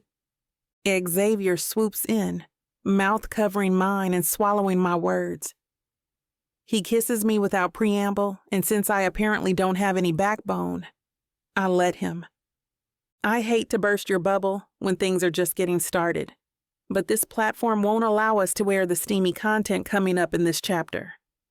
If you want us to keep bringing you free audiobooks, we have to abide by their rules. Luckily for you, the unabridged version of every Vixa Vaughn audiobook is available at vixavonromance.com, and with promo code VIXA40, you can get 40% off any digital product. Let's get back to the story. Chapter 15. Xavier. I must be completely out of my freaking mind screwing Avery like that in my office of all places. After we had sex, on top of my desk no less, we got dressed quietly.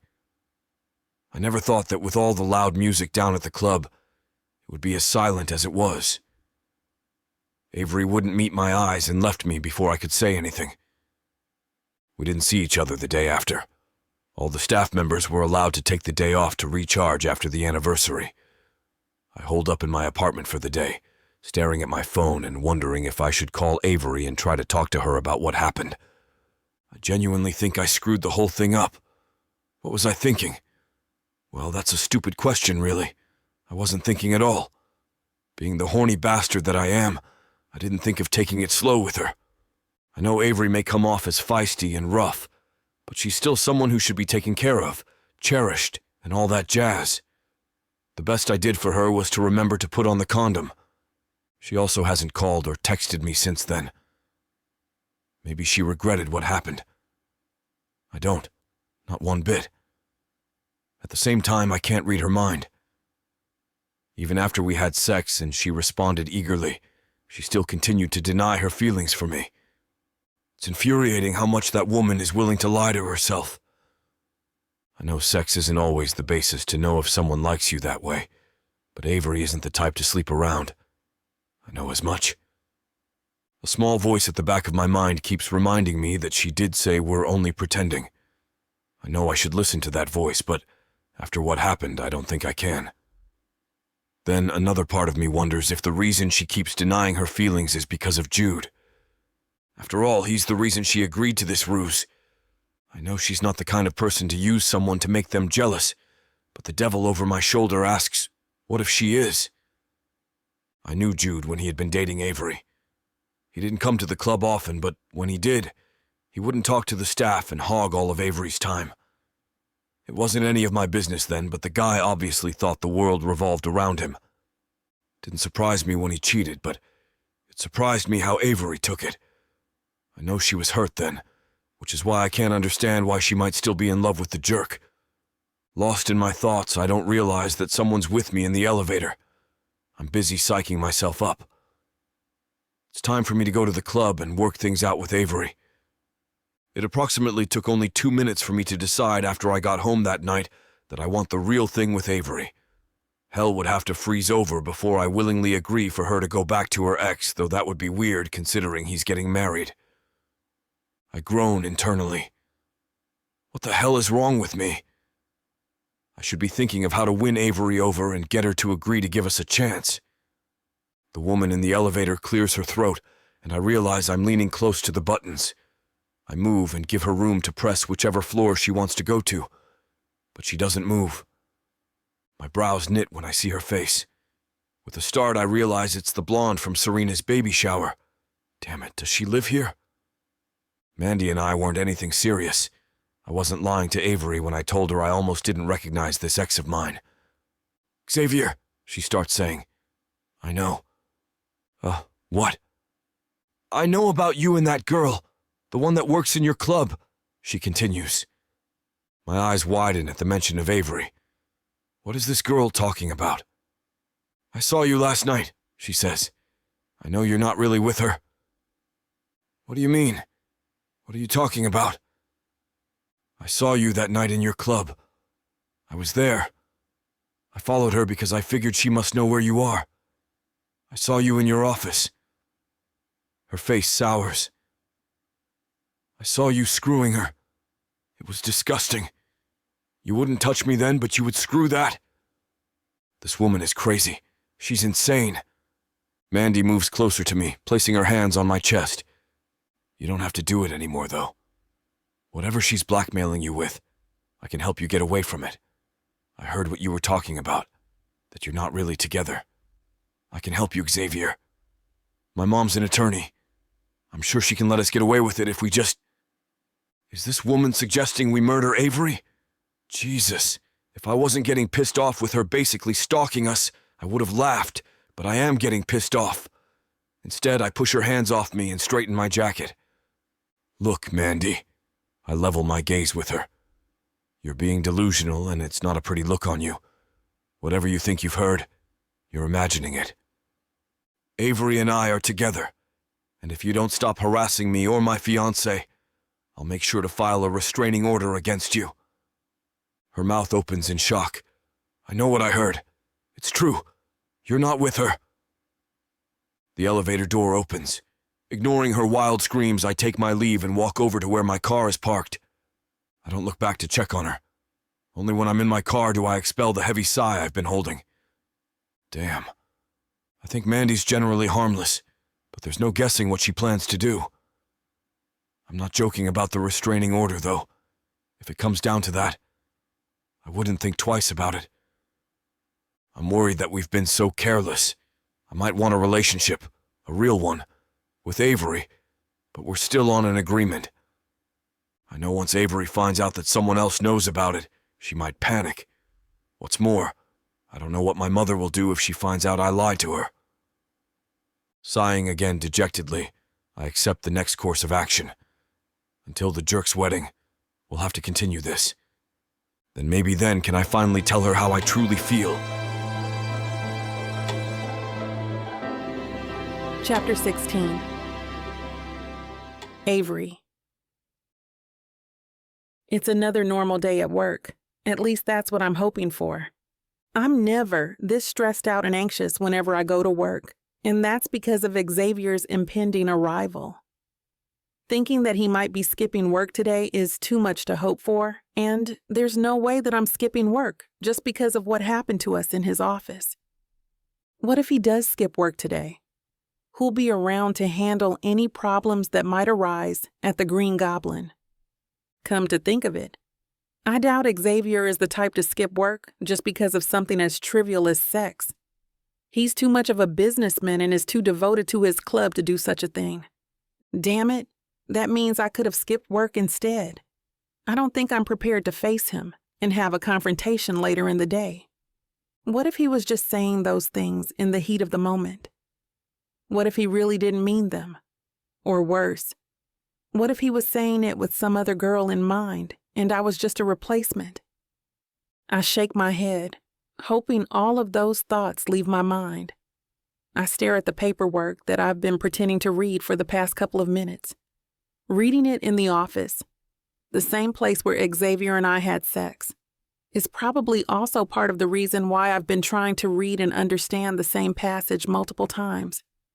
I try again, this time forcing myself to concentrate and tightening the leash on my mind so it won't wander again. However, no matter how tight the leash is, and no matter how sternly I tell myself to concentrate, my mind still wanders. What if Xavier is telling the truth? Why do I keep on thinking about things with a negative connotation? Why not try thinking about the other side of the coin, and for once, consider the possibility that Xavier is really serious about me, about us. If that's the case, I don't see anything wrong with us turning this relationship into a real one. Although I may have always looked at Xavier as a friend and a boss throughout the years we've been together, I'm finally looking at him as something more. Maybe I've always had feelings for him and just never noticed it. Maybe my tears when Xavier was at the hospital should have alerted me to the fact that I already liked him. I've never cried for other people in my life, not even for characters on TV. When I headbutted the idiot who hurt Xavier, I didn't even feel the pain in my head until it made itself known when Xavier was already lying in the hospital bed with stitches. Perhaps there's a chance that I already fell for him that day. I admire how he valiantly saved me despite his fatigue from work. He genuinely cared about me. I might have already loved him then, but never figured that out. When I hear the sound of the door opening, I stiffen in my seat. I'm still no way near coming to a solution to the dilemma I'm facing. If Xavier's going to press me to face that there really is something going on between us underneath our ruse, then I'm going to take it as a sign. I take a deep breath, forcing myself to relax, and look up from the papers. I freeze when I see Xavier's hard and dark countenance, and I doubt that anything he's going to say is going to be good. "Avery, we need to talk," he says as soon as he enters the office. He's not looking anywhere but at me. I wonder why he looks so tense, like he's in a bad mood, but I don't think it's my place to ask just yet. I nod, wanting to see where this is going.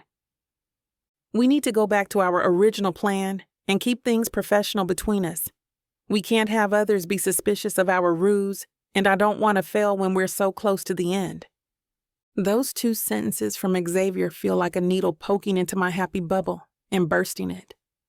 As he speaks, my depressing thoughts come crawling back into my head.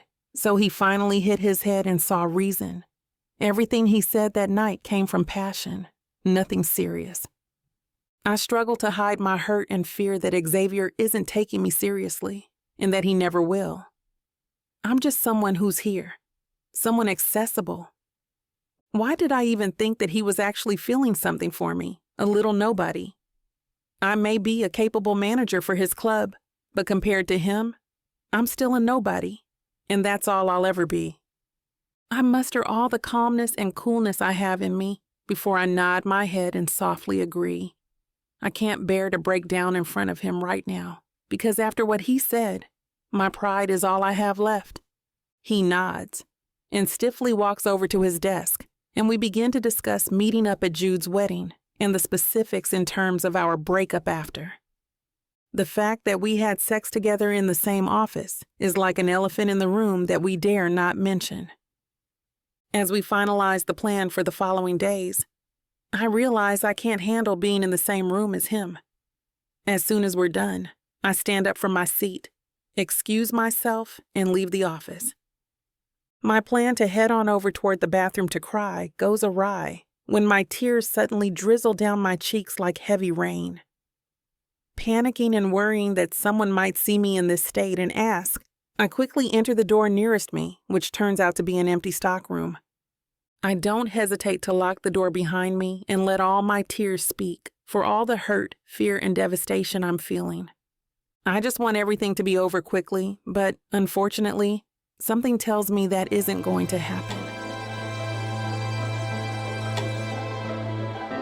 Chapter 17. Xavier. It's the day of Jude's wedding. I've been dreading it for a while, not because Jude is Avery's ex, but because we're meant to proceed with our breakup soon after. The problem is I don't want to break up with her. However, to protect her, I might have to. I know that she likes my family and my family adores her.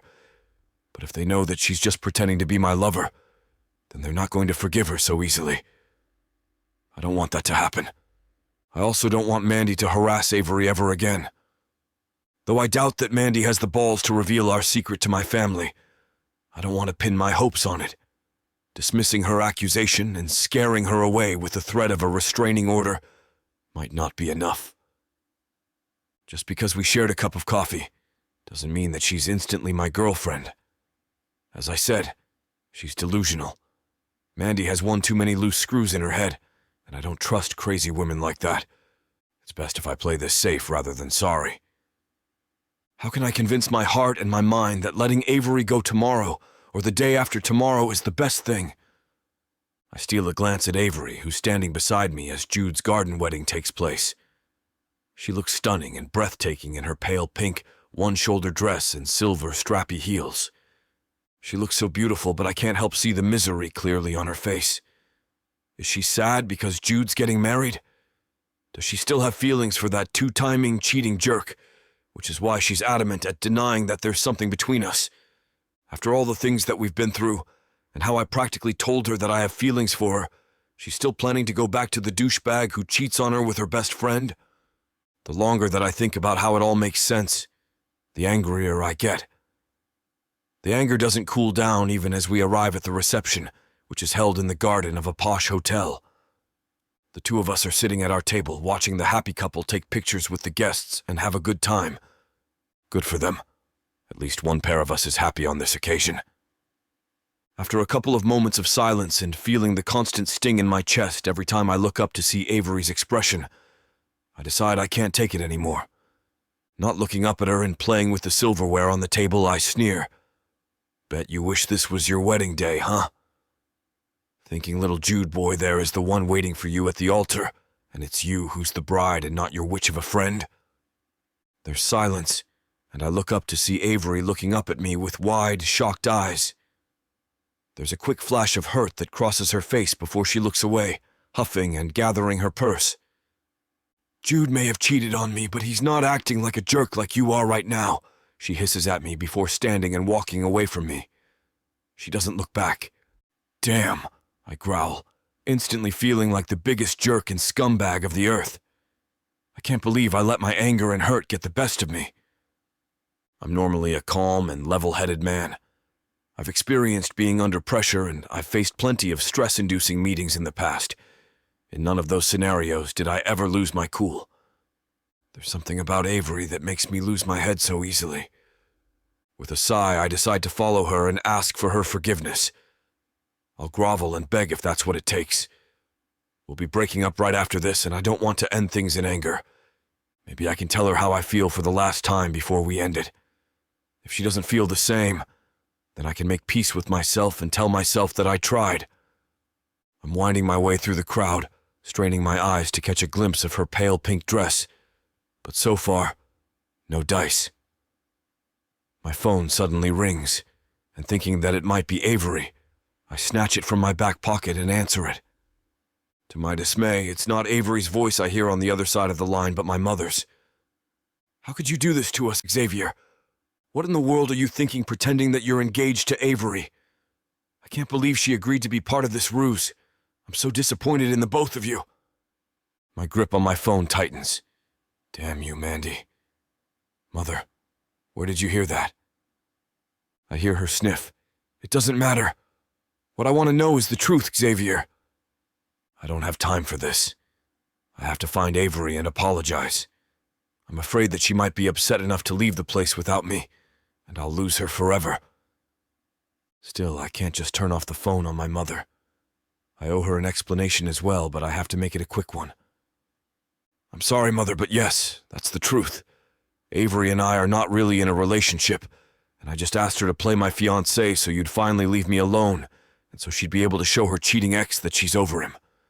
But I swear, Mother, I add hastily, our relationship may have started that way, but I'm now very sure that I'm really, truly in love with Avery. I sigh. I messed up. I got so jealous thinking that she still has feelings for her ex, and I said something I shouldn't have. So, if you have something else to say, you can yell at me all you want when I get home. Right now, I have to look for her and apologize. There's a couple of minutes of silence on the other end, making me wonder if she dropped the call on me. Then, her voice urges me from the other end. Go find your girl, son. Apologize like you mean it, or you'll get more than yelling when you get home. I grin at that. I may think that my mother is a pain at times, but moments like these make me realize how lucky I am to have Virginia Grimaldi as my mother. Thanks, Mother. I hope you're enjoying this audiobook by Vixavon. If you want to keep hearing more audiobooks, then please hit that subscribe button and like the video. It may seem insignificant, but the more people that subscribe, the easier it is to produce more audiobooks in the future. So please help us out and subscribe to our channel. Thank you for listening, and now back to your book.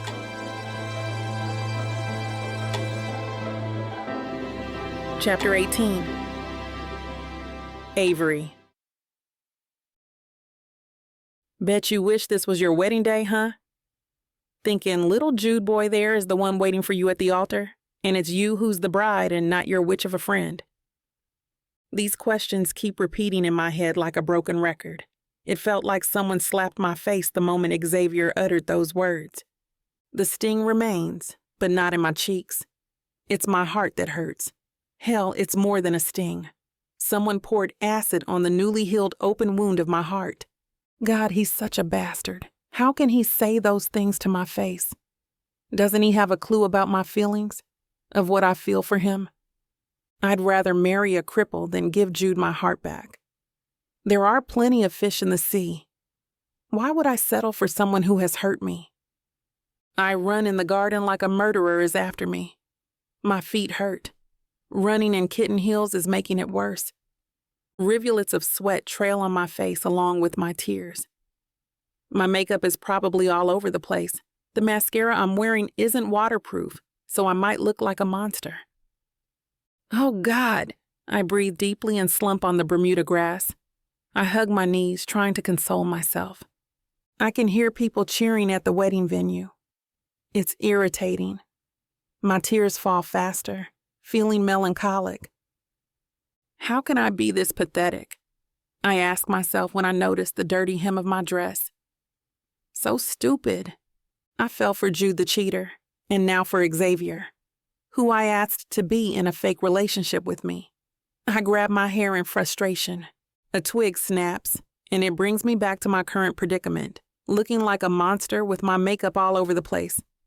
I look up only to find Jude in front of me. He's staring at me with wide eyes. I glimpse a tinge of shock, then pity. "You're here," he murmurs. "I saw you running earlier." What is the groom doing here? I question him as I glance at the wedding venue. "You have to be inside and attend your reception." "Of course," he replies. I was just concerned. About what?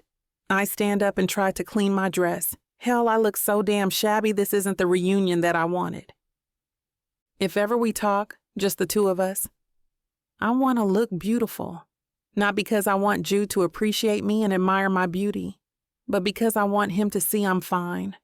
I'm living a better life without him.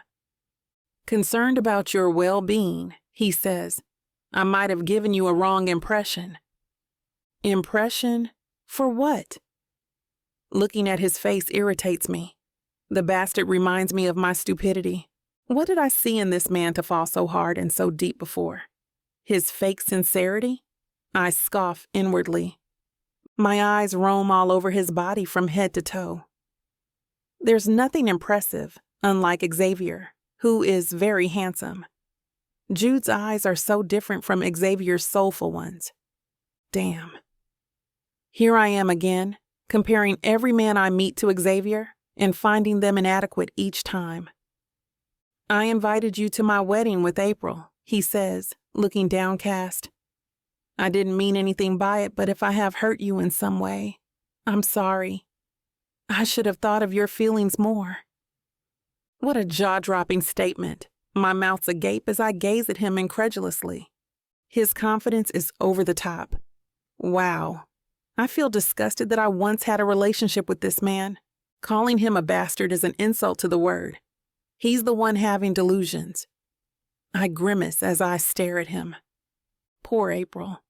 I'm the fortunate one for getting away from this man. Between the two of us, she's the one who is pitiful for tying her life to someone like Jude. "I made you cry," he adds. "You have to move on, Avery. I'm happy with April. I'm sure that you'll meet the man for you out there. I'm a married man." Oh my God. What nonsense he's speaking right now. My hands are itching to punch his narcissistic face. Jude even looks sad and apologetic.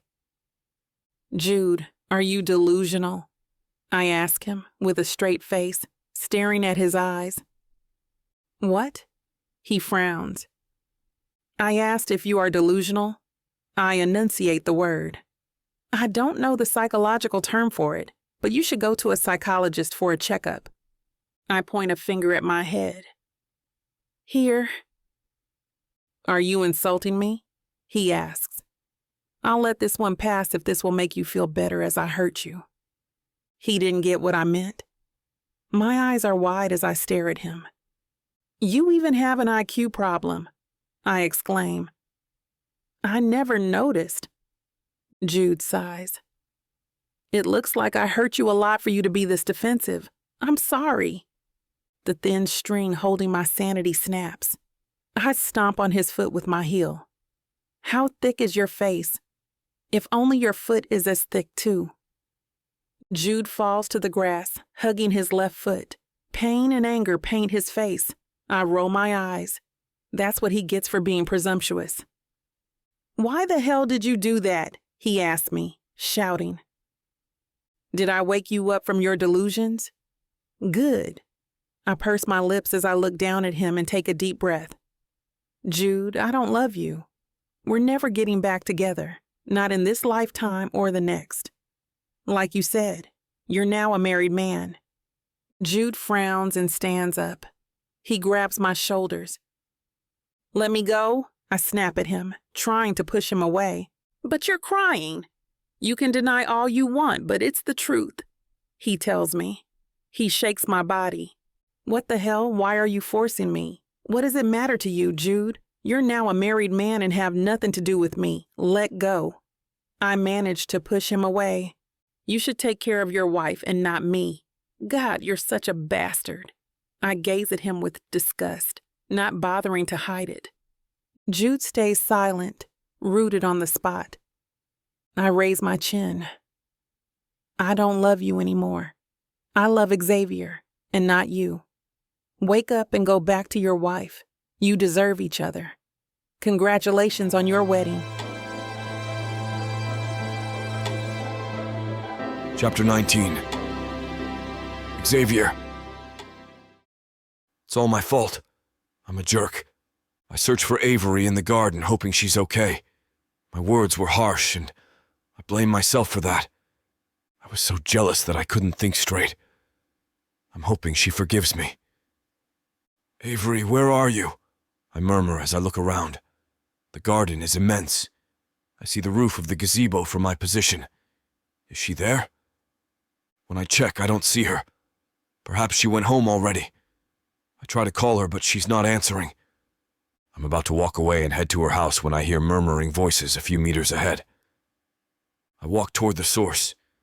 They say curiosity killed the cat, but it feels like something else has died. A loud ripping sound echoes in my ears. It's my heart. It feels like a hand has grabbed my heart, tearing it apart as I stare at the two people in front of me. I hurriedly hide behind a tree, afraid they'll see me. What will I say? What the hell are they doing? Jude is now a married man. He's even holding her. Did Avery lose her mind? I feel anger coursing through my body, and it overtakes my rationality. Why the hell am I hiding? I murmur. I walk out from my hiding place and rush toward them. They don't notice me as they're busy with each other. I'm seeing red. If Jude doesn't move away from Avery, I'm going to punch him. Cheating bastard! And what a foolish Avery. I don't love you anymore. I love Xavier and not you. Wake up and go back to your wife. You deserve each other. Congratulations on your wedding. I stop in my tracks when I hear her words. I love Xavier and not you. Is she using me as an excuse? My heart tells me otherwise. A rabbit squeaks beside me, and Avery and Jude look in my direction. I stare at them, then Jude fidgets. What are you doing here? Did you hear what I said? Surprise paints Avery's face, then apprehension. Our eyes connect, and everything disappears. She's the only thing I can see, and nothing else. I walk toward her and seize her arm. I don't care about Jude. I drag her to my car. She can barely keep up with her kitten heels. Xavier! I can hear the complaint in her voice, but I don't stop. Stop! What are you doing? Don't drag me, I can walk on my own! Avery breaks my hold and checks her arm. Her arm is a bit red. I feel guilty. My mind just can't process the idea that she loves me. And yet she's with Jude, so I ended up dragging her to my car. Please get in, I say. Avery glares at me and snaps, You could have just told me to get in and not drag me. I open the car door like a true gentleman and follow her. She scoots over to the other side of the back seat and I move closer, effectively trapping her. What do you... I cut her off and kiss her torridly. Avery gasps, and I take this chance to plunge my tongue inside her mouth.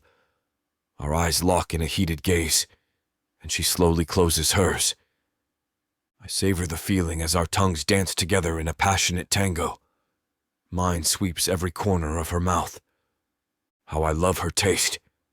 We slide down, lying flat on the leather seat. I'm on top of her, enveloping her body with mine.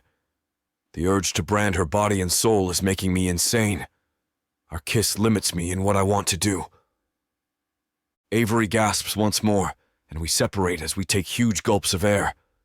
We're both breathless and wanting more. The need to connect on a deeper level is eating at me. Avery. I caress her face so gently, expressing my affection for her through my actions. She's like the delicate porcelain I cherish and treasure. Oh, Xavier, she calls my name like a prayer. I kiss her again. Our lips touch, fleeting and sweet.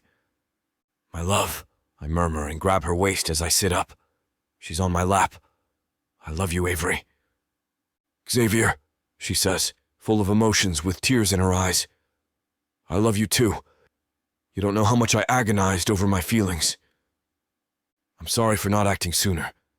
I wanted to, but I was afraid, I explained to Avery. I'm a fool for not realizing how much you mean to me. We're both fools, she says to me as her hands wrap around me. She buries her face in my neck.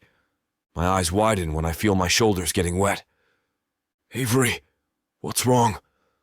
I lift her face with my thumb and forefinger. Oh, baby, don't cry, I hate it. I'm just so happy, she chokes on her voice. I thought you hated me. I don't. How can I hate you? I ask her. I was so jealous of Jude. If he talked to me earlier, I would have punched him. Avery laughs, sounding like the tinkling of bells. It brings joy to my heart. Do you know what he did? God, he thought I was still into him. Her face is a picture of derision. Can you imagine that? Crazy bastard, I growl as I imagine punching his face. I should have. Jeez, my Avery isn't stupid as to go pine for him. I drop soft kisses on every part of her face. She giggles. What are you doing? Showering you with kisses, my love, I say to her. You're the love of my life, Avery. I give you my heart and soul. Please take care of them. Love fills her face, and she kisses me tenderly. I can't explain or say how much I love you, but know that I'm willing to give my everything to you, Xavier. Oh, baby, I've never felt so lucky, I state, and we kiss once more. Nothing can ever break us apart, my Avery. Chapter 20. Avery. Xavier holds my hand the entire ride back to his apartment. It's not like we haven't held hands before, but knowing that this time we can do this without any sense of pretense makes my heart flutter. I didn't expect today to turn out this way. Honestly, I'd been mentally preparing myself to break up with Xavier. I didn't want to, but it had been part of our agreement. When Xavier found me with Jude, I thought he was going to go full Hulk on him. He certainly looked like it. When I realized he had heard me, it became too embarrassing. When he told me he felt the same, my heart almost burst out of my chest. I still can't believe that Xavier also loves me. We take the elevator to his floor in companionable silence. Are you sure you don't want to go home and pick some clothes first? Xavier suddenly asks while we're walking down the hallway to his apartment. I purse my lips. Not really. I don't think I can walk further in these heels. What about a massage when we get home? Oh, home, is it now?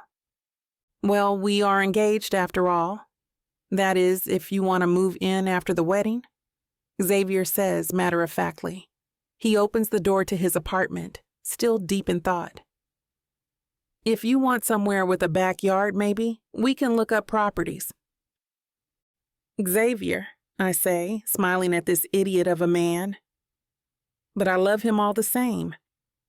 But I think we'd have to look at the Upper East Side still, so that we'll be close to the club. He continues, flicking the light switch on. I don't know if you'll appreciate the neighbors. What do you think? Maybe we can buy some properties. Xavier, I call him again, but he's still rambling on about houses. I roll my eyes and grab his arm so he's facing me. His eyes widen in question. What? You don't want us to live together? Do you want a mansion? I shake my head. I don't want a mansion. Well, what do you want then? I want you. Xavier's brows furrow before realization sets in. He does a slow, languid smile and pulls me closer. He plants one hand on my waist and the other on the small of my back. It's me who pulls him into a kiss, though. He seems too busy teasing me and not doing anything, so I take the initiative. I feel Xavier's smile against my lips and hear a small chuckle at the back of his throat, clearly finding my actions amusing. He can't blame me, though. He looks delicious and I want him. Sorry to interrupt again. I know no one likes missing out on a spicy grand finale. But unfortunately, this platform won't allow us to air what's about to happen next. To make up for this, we're offering a 40% discount on the full, unabridged version of this audiobook when you go to vixavon.com and apply code VIXA40 at checkout. Thank you for listening to Vixavon Romance.